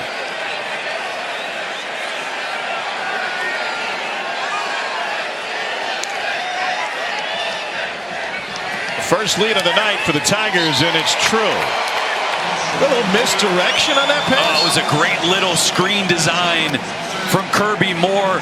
He's going to motion out Jamal Roberts, the running back, and watch what it does to these defenders. Motion this running back out. Now, all these guys are going to try to jump over the top, but Theo Weiss is the guy that's going to get the ball, and he's going to go right up inside those defenders that were trying to jump outside to the running back and split the defense right there. Great design from Kirby Moore. And the former Sooner, Theo Weiss, scores the first touchdown of the night. Missouri leads Oklahoma by 1. Dorian Oke in studio. It's time for our Yellowwood 5-star play. How about a couple of plays? How about big plays all day by the Ole Miss defense? They forced 3 Georgia turnovers, sacked Carson Beck 5 times, 9 tackles for loss, held Georgia to their lowest points in the Kirby Smart era, tied for that number at 10 in a 28-10 win, guys. Yeah, mission accomplished for Lane Kiffin. He wanted to shore up that defense so he could compete with teams like Georgia after beat down last year. I would say the investment has paid off. A couple of hops and it's to bounds. It'll draw a flag. And that'll help the Oklahoma field position. Let's take a look at Fansville, brought to you by Dr. Pepper. Zoo was fired up early here today. They're still thinking about that thicker kicker. That Tony Romo sign. Truman waving his tail. A lot of great lettuce. You know, hair. Oh, hair? Yeah. You weren't going with the chest sweater? Not chest hair. No, no. Okay. A lot of shaved chest there with MIZ. You don't want to get the hair in the way of the paint, you know? Is that right? 9% chance to get to 10 wins. You do that, then you have a 63% chance to make the college football playoff. So 63% of the time, it works every time. That's what they say. Jackson Arnold past the 40. Boy, and Arnold took a big hit there from Marvin Burks. Coming up from that safety position. Mizzou's leading tackler, he flies around, plays really well down at in the box at the first level. Down the sideline, incomplete. Trying to find J.J. Hester. They're now coming up for Oklahoma. Tigers going to stop here. Not only they have the lead, but even more momentum. Sooners just 2 of 8 on third down tonight. And the go-to in this situation has been the slot slants.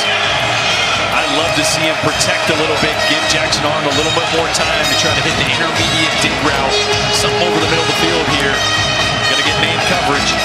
9th different offensive line combo in 10 games for the banged up Sooners.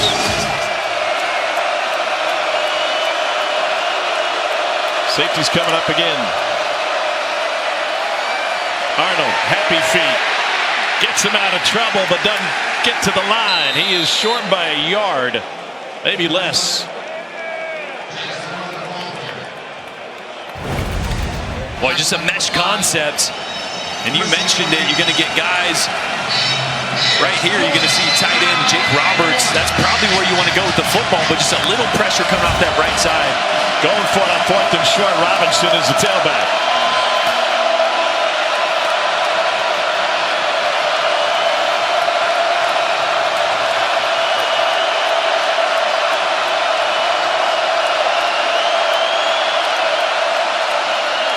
Robinson picks up the first down for Oklahoma.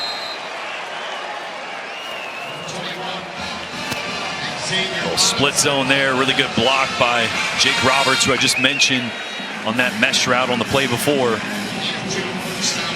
You can tell, though, both these coaching staffs know that possessions are going to be at a premium here in a low-scoring game. Missouri's got a player down.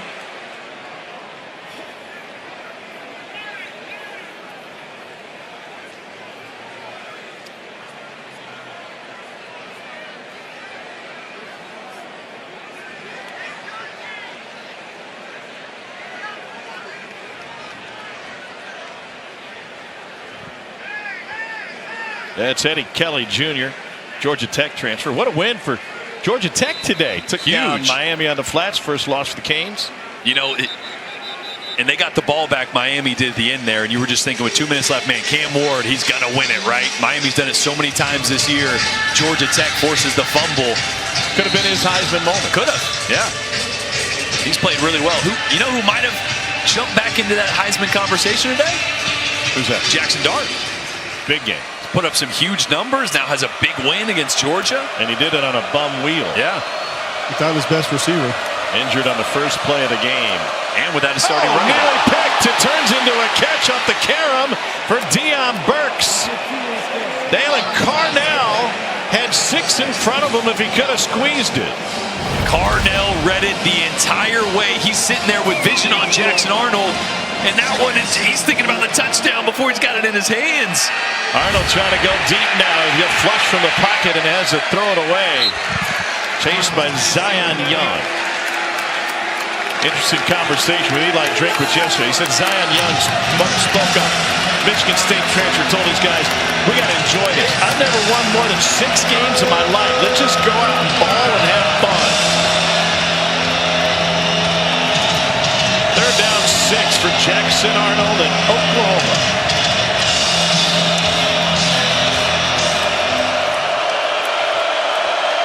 Eleventh straight sellout in this building.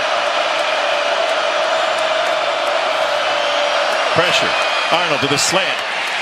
Complete for an Oklahoma first down. Maybe right at the marker is Jacob Jordan. The ruling on the field is a catch down by Rule. The receiver made the line to gain.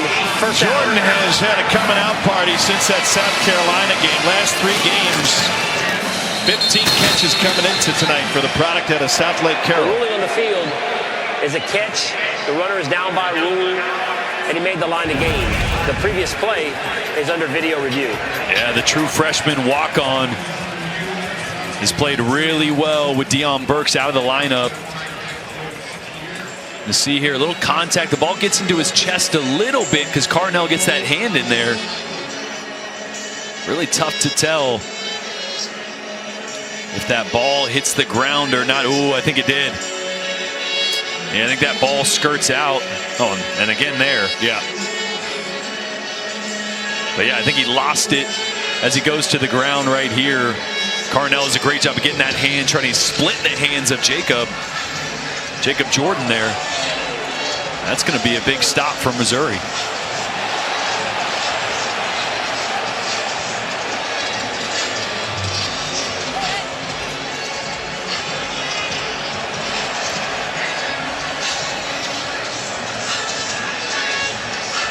So if they wipe that one off, Oklahoma's going to go to 2 and 11 on third downs tonight.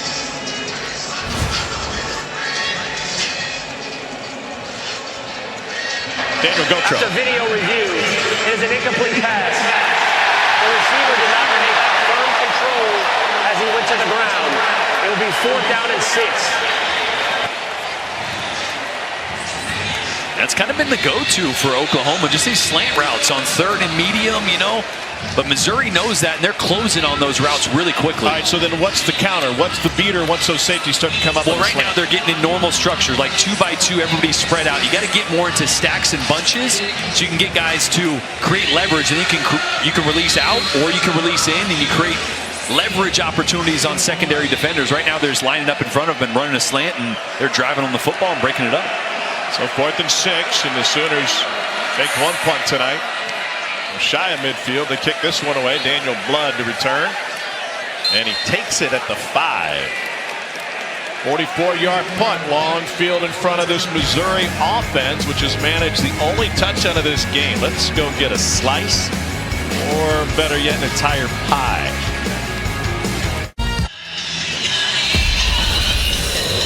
This season, for every field goal and extra point made by participating universities, All-State will make a contribution to the university's general scholarship fund. Thank you, All-State.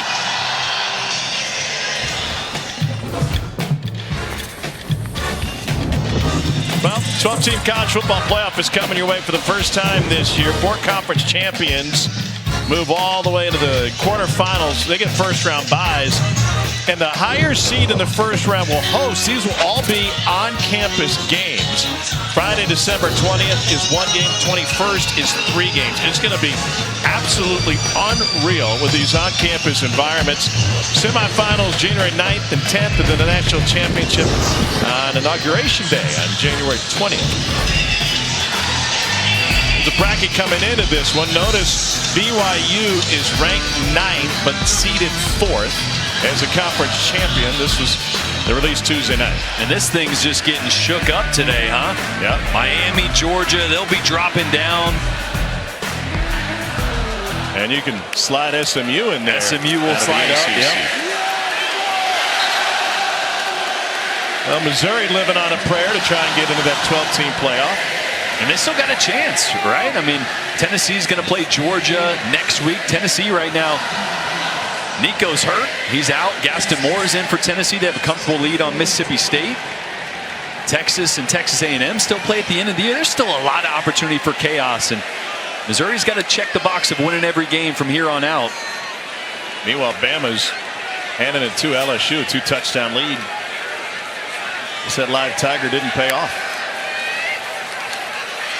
Mizzou gets it snap off and a run for a first down for Jamal Roberts. So they've drawn up a Missouri resume. None of this really matters unless Missouri wins out. Top 25 in the first CFP rankings. Good strength of schedule. That's better than 8 teams in the top 12, but missed their opportunities at 2 big wins. It was really a 4-game season for Missouri. A&M, Alabama, Oklahoma, and South Carolina.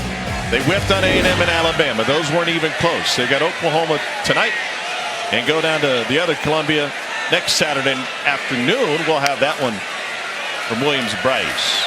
Pine just gets out of trouble. Another Houdiniac. And he throws it incomplete. And back to that resume, that's part of the problem too, is losing in the manner that you did against A&M Alabama. Because in the first rankings, we've already seen that the committee is valuing like even close losses. They're saying those are important, and I don't love that. Sure. But I think the biggest thing they valued or overvalued was the simple number strength of schedule. Yeah. Which is why Indiana got penalized. Totally. Cole, what was your take Tuesday night? Where was South Carolina? Good point. I mean, honestly, and some of the things when you go back and forth with, like you're talking about strength of schedule, Tom, more than losses or how teams lost. If you look at maybe in Indiana where they were ranked and then looked at a couple other teams where they were ranked and you put those side by side, it was nonsensical as to how, and you're not going to be able to do it with every team, I get it, but I still think that eye test was playing a big part with a couple of teams for that committee. The eye test going back to last year means more than wins, which is befuddling. Missouri's hit on 50% of its third downs. This was a 3rd and 7.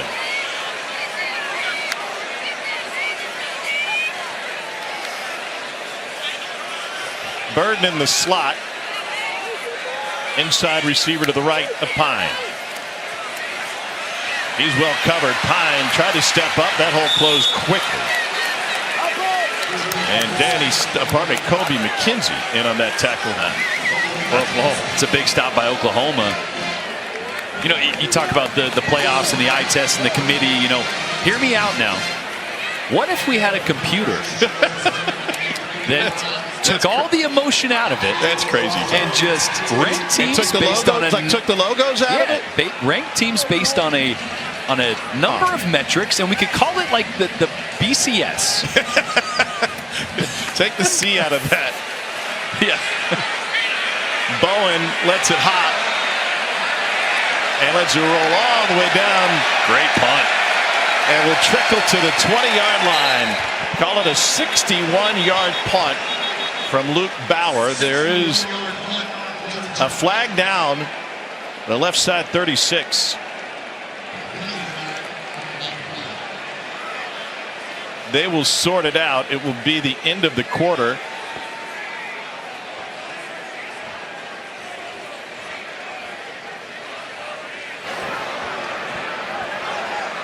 There are 2 fouls on the play, both of them against the receiving team.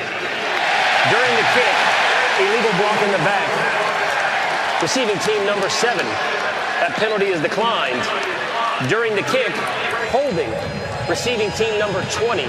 That penalty will be 10 yards from the end of the kick. First down. That is the end of the third quarter. So it takes us to the 4th and the 97th meeting between these two programs. It's only the 3rd game under the lights. Tigers have a 9% chance to get to 10 wins. Can't get there without a win tonight. And that gives them a 66% chance to make the 12-team playoff. So you're saying there's a chance. To the 4th we go on a 1-point game. Okay. Well, Missouri fired up to make it to this 4th quarter with a 1-point lead against Oklahoma. Here's Cole with Eli Drinkwitz moments ago. Halftime coach, play action. You wanted to take some of those shots. Looks like it's been there. Missed a few shots. Now, how do you build on those opportunities and try to put some points up in the 4th? Yeah, right now it's going to be all about field position. Our defense has got it right here. We got to maintain it. Our body blows in the run game are landing. We're really close. We just got to have a great defensive possession right here. Thanks, Coach. MIZ. It feels like a heavyweight fight, although, you know, it's scored like a heavyweight fight, 10-9 here in the 4th. Arnold has to turn back upfield, and he turns it into a 4-yard gain. Chris McClellan, the Florida transfer. Yeah, trying to get Jaleel Farouk involved there. Slipping him under the line of scrimmage, trying to get an easy throw to the flat. Good coverage, though. Just haven't been able to get Burks and Farouk as involved if you would like, with them healthy and back in the lineup. And he finds his tight end, Bowers Sharp. It's a great example there, Tom. Earlier you asked about going to tempo. A couple Missouri defensive linemen not really set. A couple linebackers looking around, trying to get some signals to different players. 3rd and 3. Sooners have labored on 3rd down tonight. The building coming alive.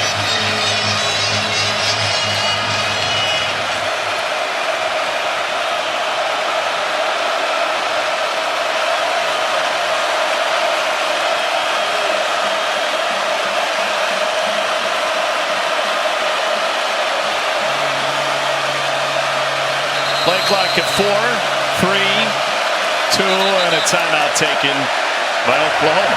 Timeout. Oklahoma. It is their first.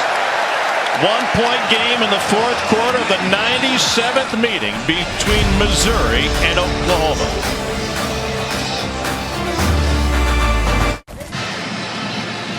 Quarterback numbers on the night. We're in the fourth quarter.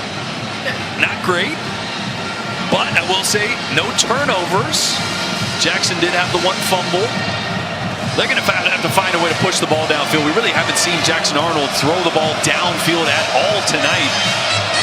Look how close this Missouri team is playing towards the box. Just one guy beyond 5 yards or 7 yards of the line of scrimmage. Arnold goes to the crossing route and completes it. The ball came out. Scooped up by Mizzou. The helicopter shot from Robinson. But the Tigers, with their third takeaway of the night, Deion Burks had it removed from the field. And Travis Johnson found it. And Dalen Carnell once again in tight coverage on Deion Burks. That's been his assignment all night. A great job here punching the ball out with the right hand. Well, watch this hit on Johnson. Man. He got T-boned. That is such a heads-up, great play by the redshirt junior Dalen Carnell, excuse me. Remember, he dropped the maybe would-be pick six and then broke up a pass play earlier. He's been all over the field. Missouri was tied with Southern Miss for the fewest takeaways in conference play with 1. And they have 3 of them tonight. The takeaway robe on the Tigers sideline. Pine had it the whole time. That was an odd-looking play. Jaden Jackson with the stop. And they were trying to throw another little screen to Luther Burden, and Ethan Downs sniffed it out once again. Second time Ethan Downs been in a great position for one of those screens. Now, we heard Eli Drinkwitz talking to Cole down the field about these body blows, these runs. Nothing is really spit for 10 or 20 yards, but 3 yards here, 5 yards here. That's been really setting up the boot in the play action game for Drew Pine. See if they can get back to the ground here and put themselves in a better third down situation.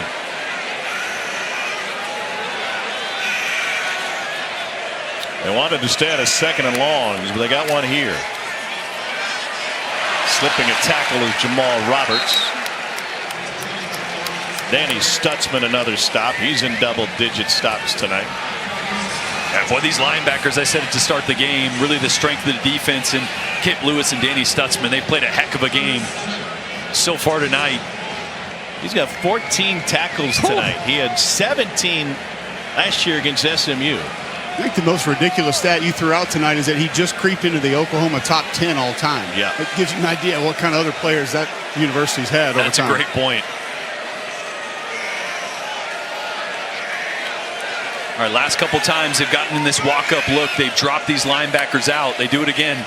Pressure picked up. Pine sidesteps it. Now a run for it. And he leans forward and is spotted for the first down before Stutzman can take him down.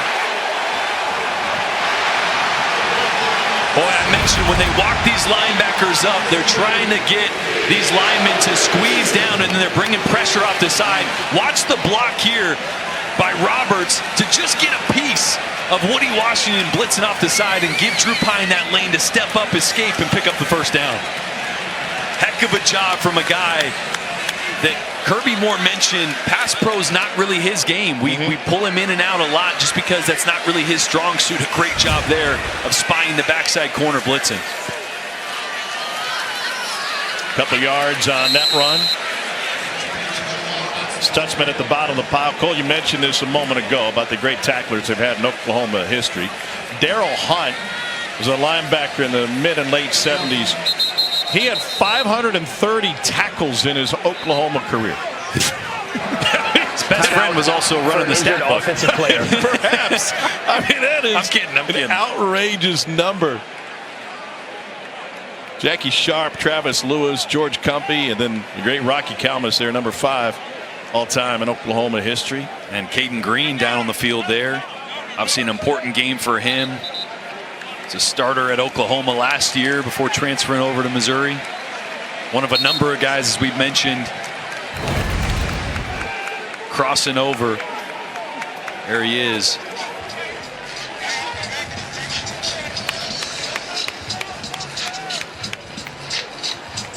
It's rolled up and then folded over. That's why you wear those knee braces. You never know.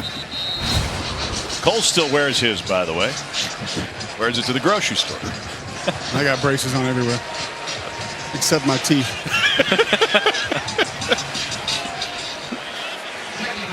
How is the back holding up down there? It's not great, but you know what? We're making it happen. Two tight ends to the right side, Norfleet and Harris. Here's Jordan Harris in motion.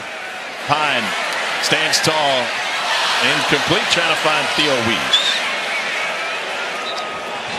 That leaves 3rd and 9.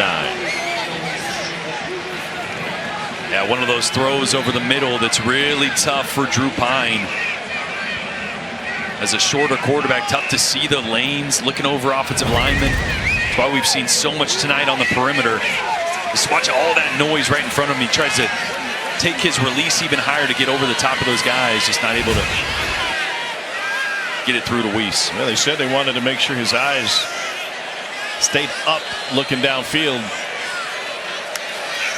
On 3rd down, QB draw, lot of room. Pine spins before the hit, and he picks up a Missouri 1st down. Robert Spears Jennings a stop, and what a run and effort from Drew Pine. Yeah, and it's exaggerated by the stunt up front. Watch these two guys for Oklahoma going to be stunting this way. Watch the hole it opens up, the nose guard there, and Kip Lewis both stunting to the outside, opens a floodgate there. Ethan Downs couldn't get back inside fast enough. Yep. Great play call against the perfect stunt by Oklahoma. 10-yard run is the longest rush of the night for Missouri. Back to the ground game. And Jamal Roberts. No gain. You know, it's interesting, Tom, going back to that Drew Pine run. Coach Drinkwitz told us with him in the game, quarterback run essentially gone for this offense. They're just not going to utilize it. And when I talked to Tommy Rees, his Notre Dame offensive coordinator, one of the things he brought up, he said, I feel like he's sneaky athletic. Not necessarily great straight line speed, but he was able to get out of a jam. He was able to move around to keep plays alive better than people thought. You can tell Kirby Moore's really reaching into his bag tonight, trying to find something with his inefficient passing game. Roberts sets up 3rd and goal from the 5. What do you like here? I like Luther Burden. I think that Kirby Moore is going to try to move him around. Maybe start him on one side, run him to the other before the snap. Get an idea of what coverage it is, whether it's man or some kind of match zone or bracket. If you like Luther Burden, I might think of Burden as a decoy with that jet sweep. Great point. Get him going one way, maybe leak a tight end back the other way. He's going to be at the top of the screen by himself, one-on-one, got a lot of space, two-way go, and here he is on the move. Going back to the outside, Pine looking for him. He's covered. Pine to the end zone. Caught! Touchdown, Missouri! It's Brett Norfleet. A 4th quarter offensive explosion.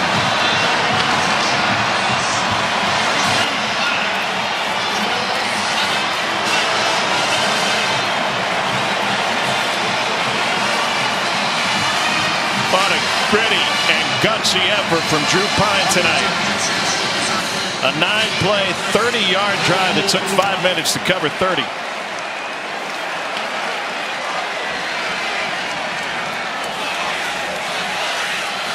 Blake Craig for the point after. Flags pre. False start. False start, offense number 33. 5-yard penalty, retry.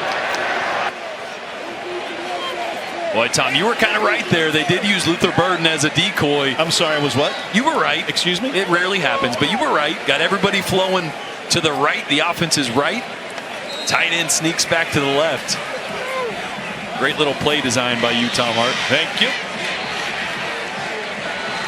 So Craig makes this one a little bit longer. But still a chip shot for the point after. Oh! Hooked it. And the window is open for Oklahoma with 8:47 to go. First miss on a point after this season for Blake Craig. Pine finds Norfleet. And Drew Pine has led Missouri to a touchdown lead at home in the 97th meeting between these two proud matchups, these two proud programs. And it must feel great to be Drew Pine right about now.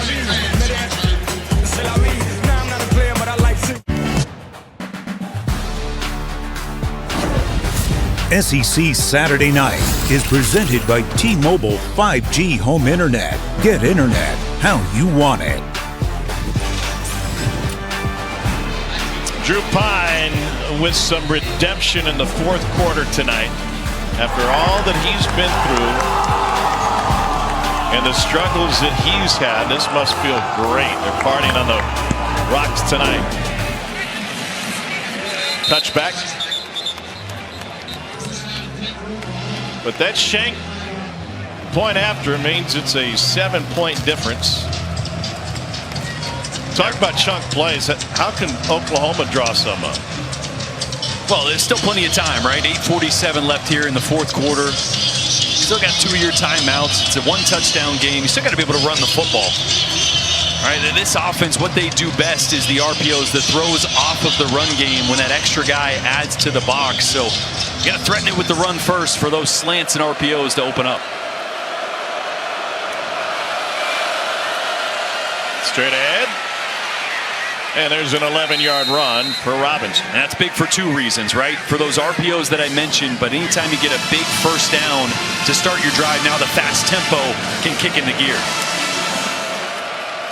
Quick handoff, Robinson again. That's a pickup of 8.5 on first down. Well, I might just call that a couple more times until they stop it. Exact same play there 2 times in a row. Especially if Weewu is going to pull around and make contact like that. Yeah. That's their right guard. QB draw. Arnold's got a blocker sharp in front of him. You know, it was interesting talking to Jackson Arnold about he feels he sees the field better. He felt like one of the biggest changes was Joe John Finley asking him, hey, what plays do you like on third down? And them actually getting called first. You know, a lot of times we'll give offensive coordinators what plays we like. Why wouldn't you do that from the beginning? I know. But it's just, you know, offensive coordinators sometimes overthink things. They put together this huge game plan and you forget that sometimes the best plays are just the 2 or 3 that your quarterback feels best about. Yeah. And those are getting called now. Here's Bauer Sharp, the tight end, taken down in the backfield. And some green in front of him, good of escape. But Tristan Newsom with the stop. But Missouri's done a really good job of corralling Bauer Sharp. Obviously, his yards, 40-something yards, really a lot of it came on that fake punt. It really kept him in check in this pass game on the opposite side of the ball. 4 catches for 43 yards, 43 on one play. Everything else he's been neutralized. The other 3. Longest play of the night for either team was that fake punt. On 2nd and 12, back to the ground attack. To midfield, it's Xavier Robinson. And that'll bring up 3rd and about 6. Same play. 3 times that play has hit really well. Now 3rd and 6. This is where Oklahoma has not been good. They're 123rd in the entire country on 3rd medium here. Haven't been good tonight. Got to find a way to give Jackson Arnold some time.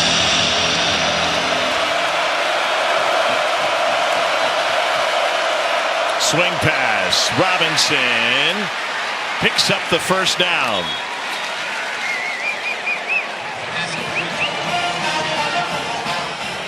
Love it. Just getting Robinson, the true freshman, out in open space. And mentioned at the beginning that Javante Barnes, who had a 200-yard, 3-touchdown game against Maine last week, is out with injury tonight.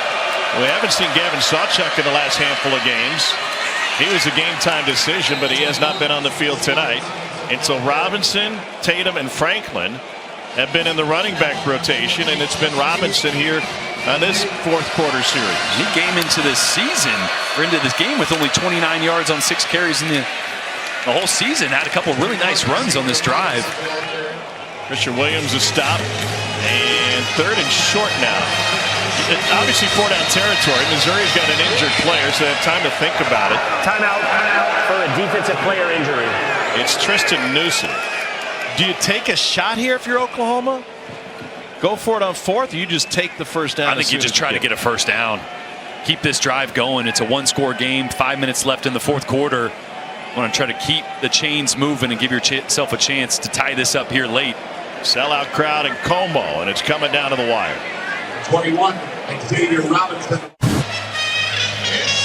Sooners looking at a 3rd and 1 here in the fourth quarter. Plenty on the line for both of these programs. Sooners have Bama and LSU after tonight. They got to win one of these to continue their bowl streak. They have less than a 30% chance to win at home against Bama or on the road against LSU.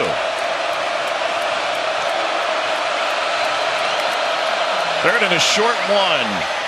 First down run, Xavier Robinson. Well, that's a great cut, great vision by Robinson. It seems like his 4th or 5th really good run on this drive, as it was plugged up between the tackles, but good vision to jump cut, get outside, and a block by Bauer Sharp. And he's really been doing a great job in the blocking game last couple games.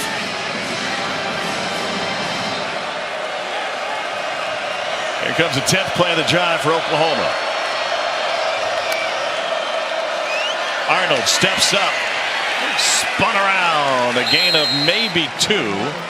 Marvin Burks, first man there. What a treat to sit down with Marvin Burks yesterday, Cole. He's not the one you want to meet in the hole and stay upright. I'm going to say go ahead and get down on that one. He is so fun to watch play football, Tom. You talk about putting your body on the line, physicality from the 3rd level. And that's it. He's a lot bigger than I thought he was. When he came in and sat down with us, I was like, man, he does not look that big on film. Oklahoma recruited him out of Cardinal Ritter in St. Louis. Straight ahead run and a crunching blow delivered by Robinson on Corey Flagg before the stop. Well, you're seeing a lot of man coverage on the outside, a lot of press man coverage. What does that mean? Because it's where that DB's right up in the face of the receiver, disrupting the timing. I'd love to see a stack or a bunch receivers together so they can force those corners to get off them a little bit, give them some space at the line of scrimmage to work here on 3rd medium. 12th play of the drive. Remember, a shanked extra point allowed Oklahoma to be in shouting distance. Throwback. Arnold's got the catch. He's got the angle. Touchdown, Oklahoma. Taylor Tatum throws the pass. Jackson Arnold does the rest.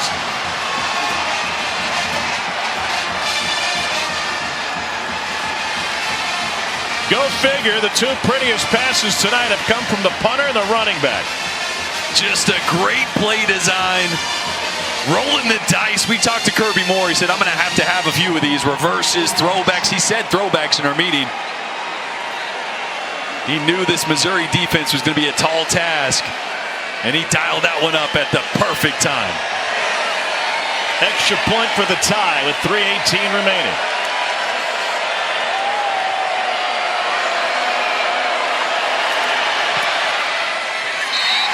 We are deadlocked at 16. I asked Eli Drinkwitz yesterday, is this a race to 16?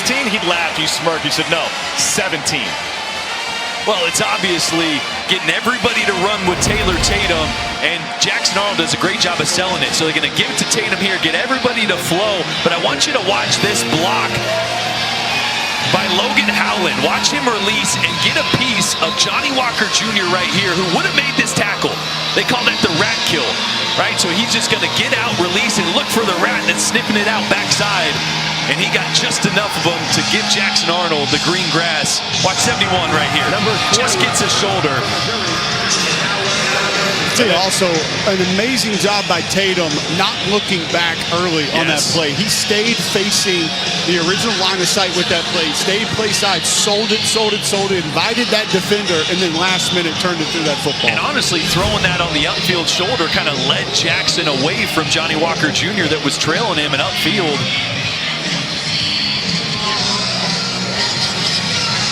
So a check of the iPad, and that one was perfectly drawn up. And remember that shanked extra point is the reason it's not 17-16, or the reason that Oklahoma didn't have to go for 2 there to try to tie it up. 12-play, 75-yard drive. And here's what Cole's talking about. Taylor Tatum does a great job of selling this. See how he's looking front side. He doesn't turn his head till he's almost throwing the football. And that's hard as a running back or a wide receiver on a throwback. You want to look because you're not used to throwing the ball with defense out there. So to sell that like that, Tatum not only was the consensus #1 running back in the 24 class at a Longview High School in Texas, also a standout baseball player. Pine didn't hit pay dirt first 72 tries. If this were NBA Jams, he'd be in flames right now. Handoff to Nate Noel.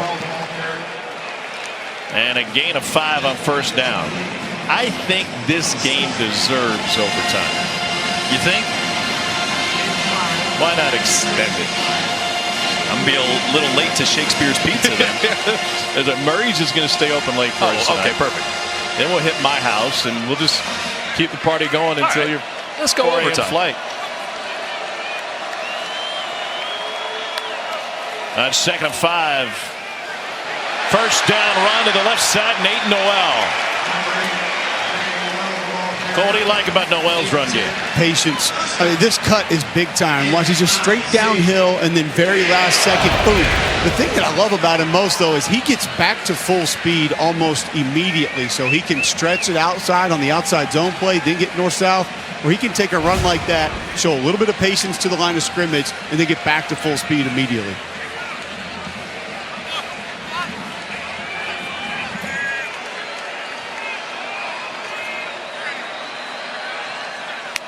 Burden in motion. Again, as a decoy, ball came out. It's scooped up by Oklahoma. Billy Bowman's going to take it to the house, and the Sooners bounce back in front.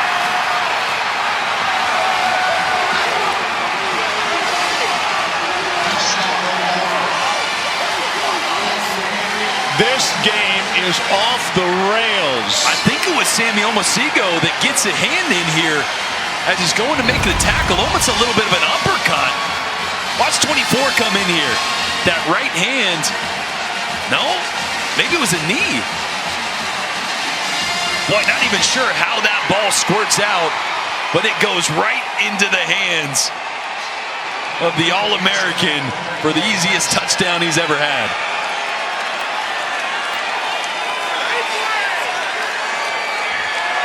.42-yard scoop and score. I honestly think Omosigo might have been his left knee that kind of hits the ball there. Whatever works. You said it was a heavyweight fight. This might be an MMA fight. Could be. Boxing gloves are off. Knees and kicks are on the table. Well, we have bloody knuckles because this thing was 9-3 at the half. The 2-minute timeout. Clock stops with 2 minutes to play. Sooners are feeling it. The 97th meeting between these two. They're trying to restate their dominance in the history of this great traditional game. Missouri and Oklahoma coming down in a one-score game to the final 2 minutes.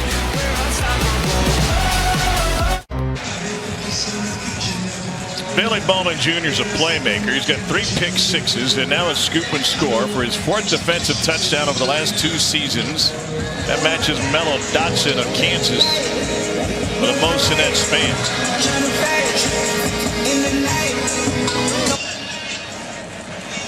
This game is boomerang back and forth.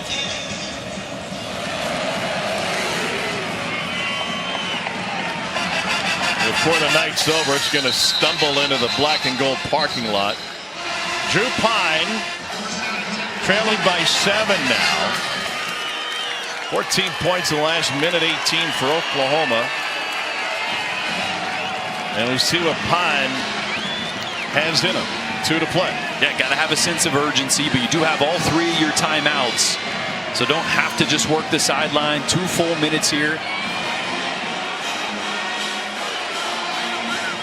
GWES has been pretty quiet tonight. Yeah. I want to see if they can get him involved. It's been a lot of Luther Burden. Run game's been good, but #1, it's been their best receiver all year. Burden only averaging 5 yards per catch to the slant. That's a first down catch and run. It's GWES to midfield. And he's been getting a lot of man coverage. Does a great job here just on a slant route to the field. I love the formation.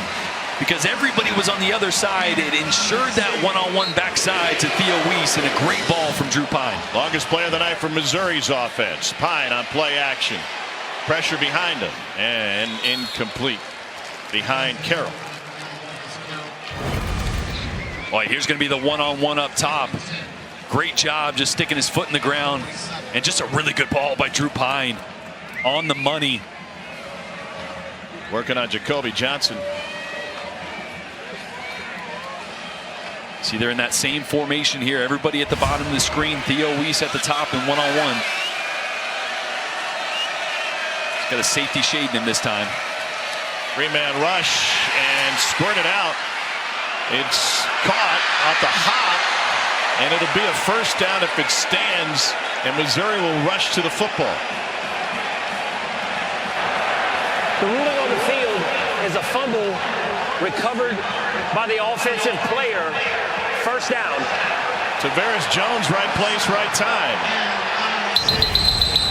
Pine was begging to get the snap off. They could take advantage of this. The previous play is under video review. Yeah, this is going to be an incomplete pass. Yeah, that was pretty clearly forward.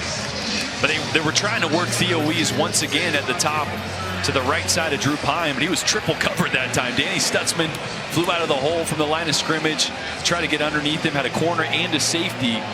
So that time, Zach Alley, defensive coordinator for Oklahoma, said, okay, we're not going to let you isolate your best receiver another time.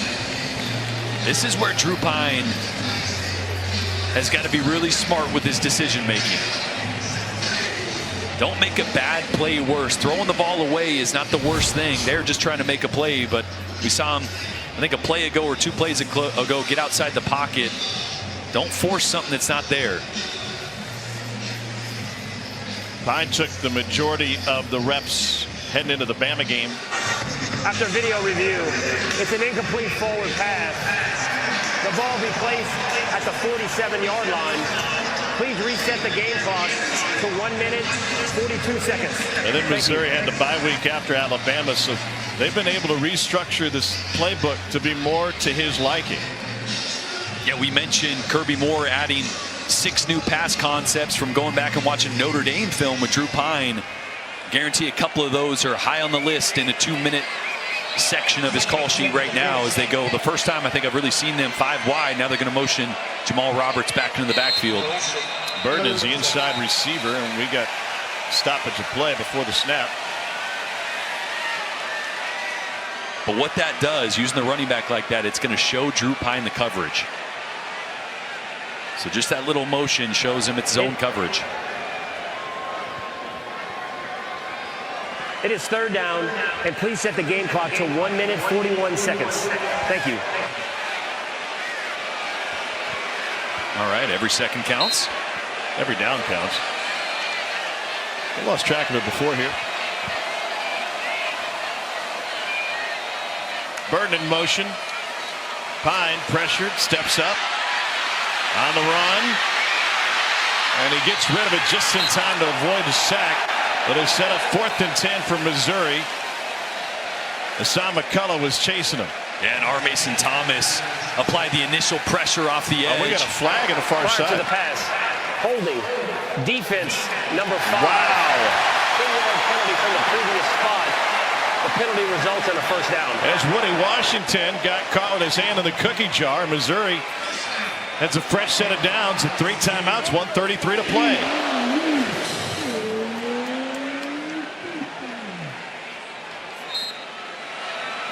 Yeah, just that scramble drill. Theo Weiss was working back with the quarterback, and Woody Washington got caught right in front of him.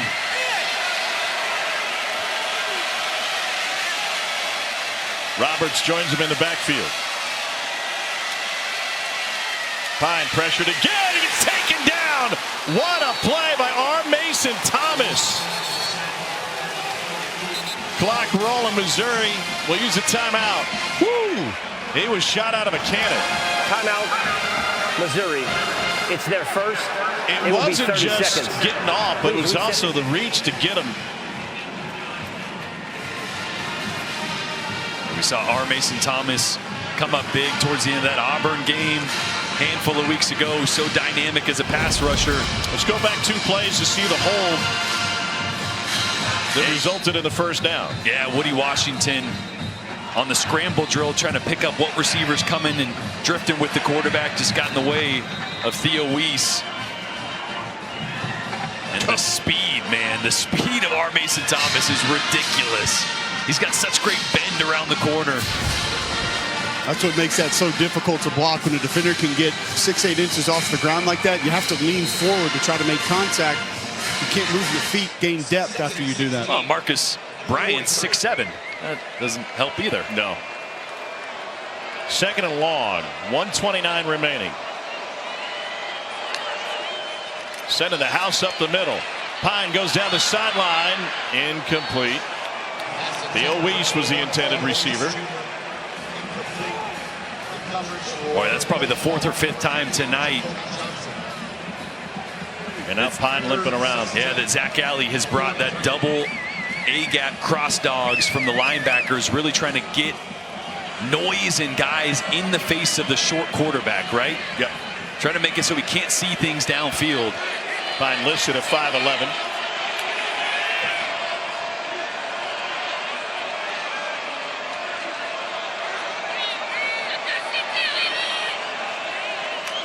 .124 and rolling. Pine chucks it deep down the sideline. Burden is there. He's got it for the first down. Out of bounds at the 10. Luther Burden wins the jump ball. It's a gain of 33. This is just an unbelievable catch by Luther Burden.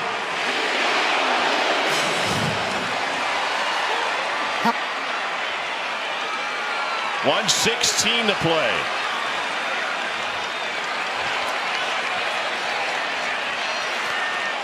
Tigers run it and stood up at the line of scrimmage as Marcus Carroll. It's a loss of a half yard. And Missouri might want to use a timeout here. But back to the route. They put Luther Burden in the slot closest to the line of scrimmage, and he's going to run a wheel route. Great job navigating the traffic, and watch how he twists his body to keep his feet in bounds there. As opposed to swinging the gate and turning your hips and opening up, look at this. He keeps his feet there, leans to make sure he doesn't step out of bounds. That is just such a good job. Great body control down the sideline, and Woody Washington right there. Obviously, Washington had the big holding call just a couple plays ago. They got Missouri in plus territory. And Jacoby Johnson lost his footing coming over the top that time. 1:09 to play. Missouri can only stop the clock one more time. But what I was trying to explain, it's so easy for a receiver there just to drift and backpedal to catch that, as opposed to completely turning and using your hands while keeping your body in bounds. Such a great job by Luther Burden, one of the best wide receivers in the entire country. And now Danny Stutzman in this Oklahoma defense have to bow up here inside the 10 or at the 10-yard line, trying to close this game out. Missouri needs that touchdown. Pine trying to get a look. Got Burden on the right hash. Pine looking for Burden. No, into the end zone. Jump ball. Caught. Touchdown, Theo Weiss. The former Sooner hauls it in for his second of the night. Well, I mentioned at the start of this drive getting Theo Weiss involved. Look at the catch and the toe tap. Theo Weiss is 6'2", and freshman Eli Bowen is 5'9". A great job taking advantage of the jump ball, and a heck of a ball by Drew Pine. Remember, Blake Craig missed his last point after. That was 5 yards deeper after a penalty, but this to tie it up with 1:03 to play. This game is wobbling around the dance floor at Fieldhouse. It is an absolute mess, but a beautiful mess. How about Drew Pine?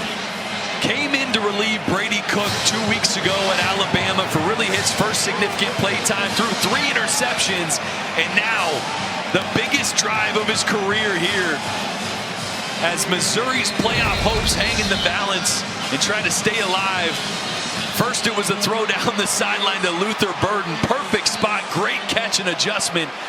and then taking advantage of the 5'9" true freshman quarterback and their #1 receiver, GWES, from Missouri, with another great ball. And the toe tap by Weiss, just incredible. You know, midway through the fourth quarter, we had no quarterback play. Now we got some exciting plays happening here. Well, too long his passes for Oklahoma haven't been thrown by a running back and a punter. 21 points in the last 2:15. And if you hammered the under, I'm sorry. Billy Bowman back to return this one for Oklahoma.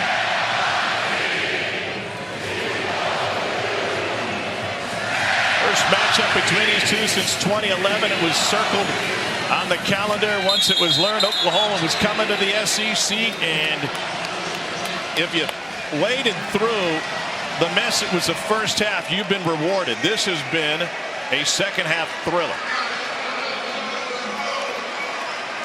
When Oklahoma right before halftime was able, with just 10 seconds left, to get themselves in field goal range. A little bit more work to do here for Jackson Arnold, but 2 timeouts for Oklahoma, 1 minute and 3 seconds. We got to find Deion Burks back in the lineup after missing a handful of games in the slot to Jackson's right. As messy as this game has been, I'd be awfully concerned about a turnover in this situation. Robinson is the running back. To the slant and incomplete. There's multiple flags. Toriano Pride had too much of it. It was all over the back of Deion Burks.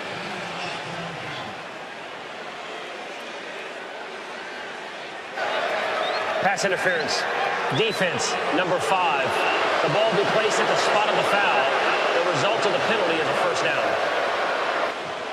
Yeah, just that slant route that they keep going to Deion Burks. It's been covered for most of the night. Does a great job working at the line of scrimmage. Coverage was right there, just all over the back of Deion Burks. That's the right call. Remember, both defenses in the fourth quarter have gifted first downs. The teams are trying to defend off right tackle. Pickup of nearly 5 for Xavier Robinson, who has carried the load in the second half for OU. Well, you're going to need to hurry now. 48, 47 seconds. Johnny Walker had to be helped to his feet. Sooners have a pair of timeouts remaining. Missouri drops 8. Arnold hit. Ball's loose. It is scooped up by the Tigers. Zion Young with the scoop and score. Madness in Columbia. It just keeps going with 30 seconds left.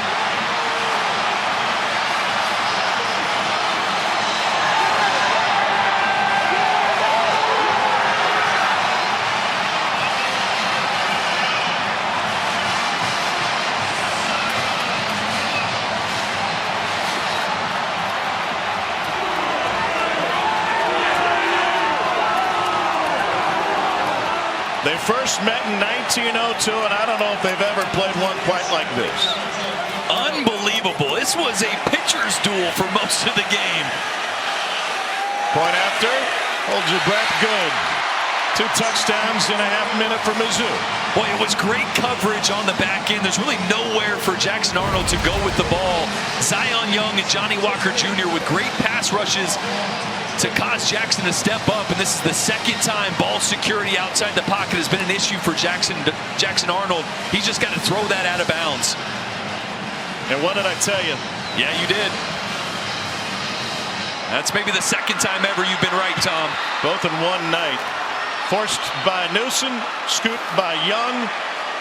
The message from Zion Young to his teammates this week was, let's have some fun. We're still in great shape. At Michigan State, the most I ever won was 6 games. Let's go out and enjoy this. What a roller coaster ride this has been tonight. Now wearing number 84.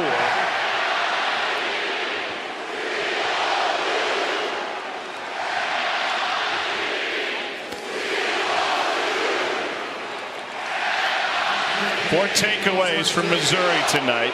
An Oklahoma team that has put a bow on it numerous times. They turned it over 3 times in their first 3 possessions against South Carolina.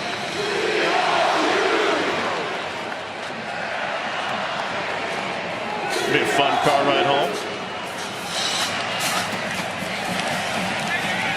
I still think we might have another twist before this thing is over. So 30 seconds left, 2 timeouts for Oklahoma. There's an injured Missouri player in the kickoff. Timeout for an injured kicking team player. And so a little bit more time to think about it for Oklahoma.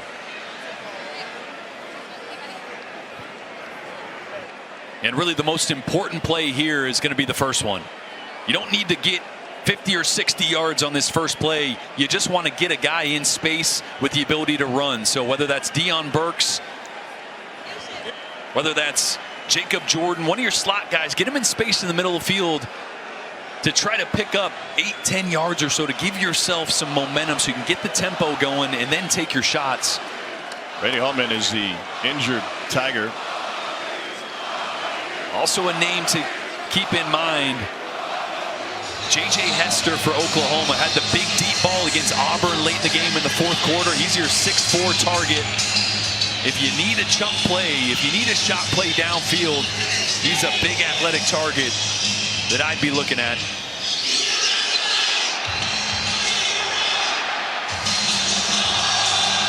The coaching staff is just begging for Zion Young to run out on defense. I don't think there's any real secret why they don't want him out there on this play.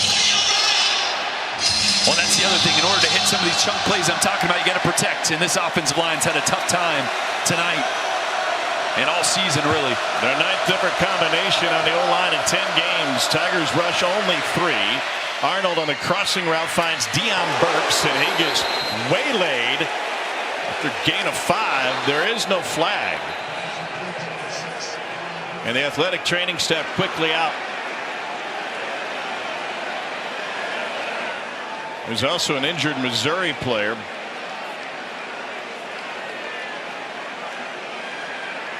Not so sure they shouldn't take a look at targeting there on that play. A huge hit on Deion Burks.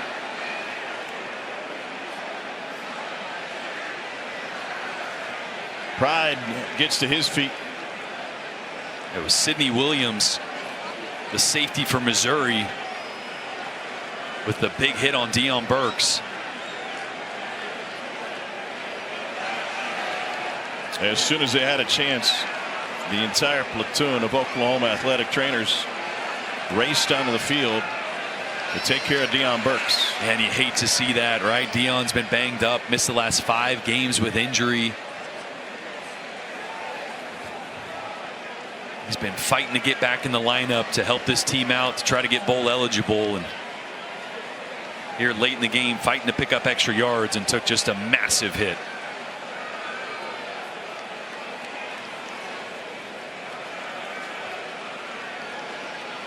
He is moving his extremities. The right arm coming up after quite some time.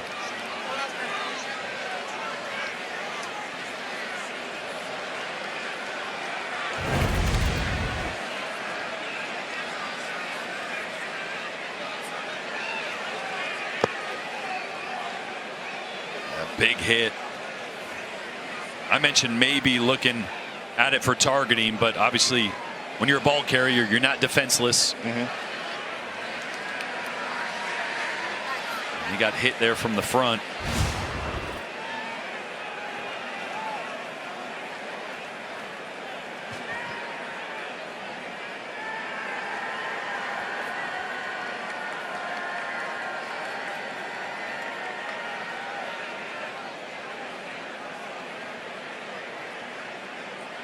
This is the tough part, right? You see all the teammates there taking a knee. You want to be trying to talk about what you're going to do on this 19 seconds to try to get something to happen, but you're more worried about your teammate Deion Burks there on the ground. So Deion Burks is a Purdue transfer. He's long been an Oklahoma fan. He was a big Adrian Peterson fan growing up.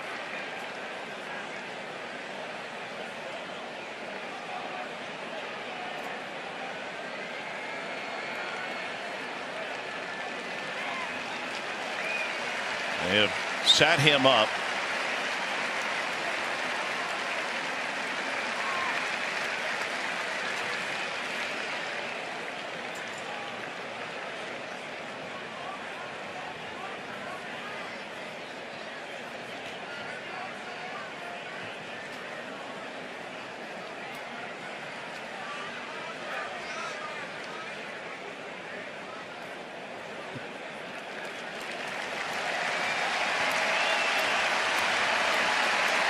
And now Burks to his feet with the assistance of this athletic training staff at Oklahoma.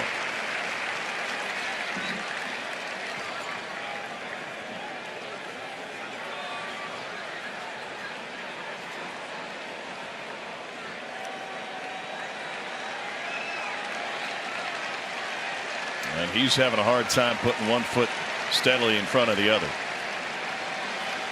When play resumes, There were second and injuries 5. on the play by both teams. Therefore, we do not have a 10-second runoff. And the clock would start on my signal. I want to go back to something. Oklahoma You mentioned that they should have looked at that for targeting. Do you think that was targeting after seeing the replay? And the reason I ask is because that would be 15 yards and an automatic first down and a player off the field for Missouri. Yeah, I don't think there was crown of the helmet, so it would have to be a defenseless receiver, and that defender was coming from his front, so he's in the field of vision. So I don't think he's classified as defenseless for it to be, a shoulder or a forearm to the helmet that would cause targeting. So I think it was the right move, and they had plenty of time to look at it to trigger that if they needed to. And now you're sitting with 19 seconds left. You really want to get yourself in position for that Hail Mary. So you want to try to pick up 25, 20 yards here. Really only time for about 3 plays with 19 seconds left, or 4 with the timeout, or 2. Tigers bring 3. Arnold lets it go deep down the sideline. It is batted away at the last second. Joseph Charleston knocked it away from Brennan Thompson. That's a really good play by Charleston, because this is a perfectly thrown ball. A little underthrown, which is what you want for Brennan Thompson on the outside. He came back to try to make a play, and Charleston gets his right hands right between Thompson and the ball. On third down, Arnold delivers to his tight end for no gain, but out of bounds with 7 seconds on the clock.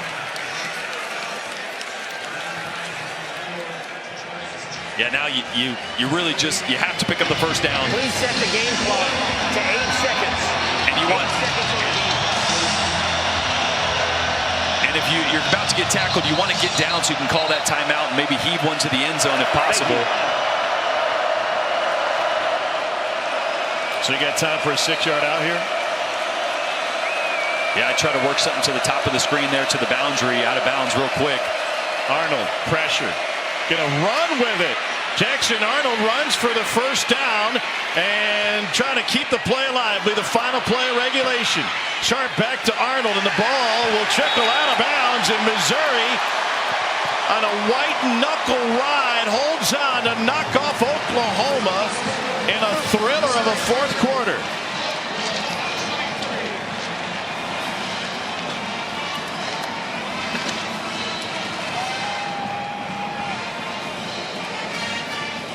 This game was 9-3 at the half. What a job by Eli Drinkwitz with a backup quarterback, a banged up starting running back. He put it together. Let's get down the field. Cole standing by with Missouri's head coach. I just honestly want to know what you think about how you won that football game tonight. We didn't quit. We said going into the game, whatever it takes. Drew Pine's friggin' stud. Theo Weiss, and then the defense, Zion Young makes a play right there. We just kept fighting, and really, really proud of this win. That scoop and score, though, when Oklahoma takes it, that's a gut shot. Yeah. What's your message to your team? What do you go down and say to your team on the sideline? We were just telling them regroup, focus on this play, and Theo made a great catch on the slant. I mean, Drew makes a great throw to Luther, and then Theo makes an unbelievable a 1 foot in touchdown. So heck of a job, and then the defense forced another turnover. What does this do for your football team moving forward? I know you know about your team, you know about their demeanor. What does this do for you moving forward from now? It gives us another win, keeps us in the playoff hunt. That's right, I said it, playoff hunt. Thanks. M-I-Z. Thanks, Coach. He knows the odds, and if they can win out, they'll be in the conversation. If they do, they'll have a 66% chance to enter the 12-team college football playoff. We've got more coverage coming your way from Columbia and this wild ride of a game and a renewal of this great rivalry.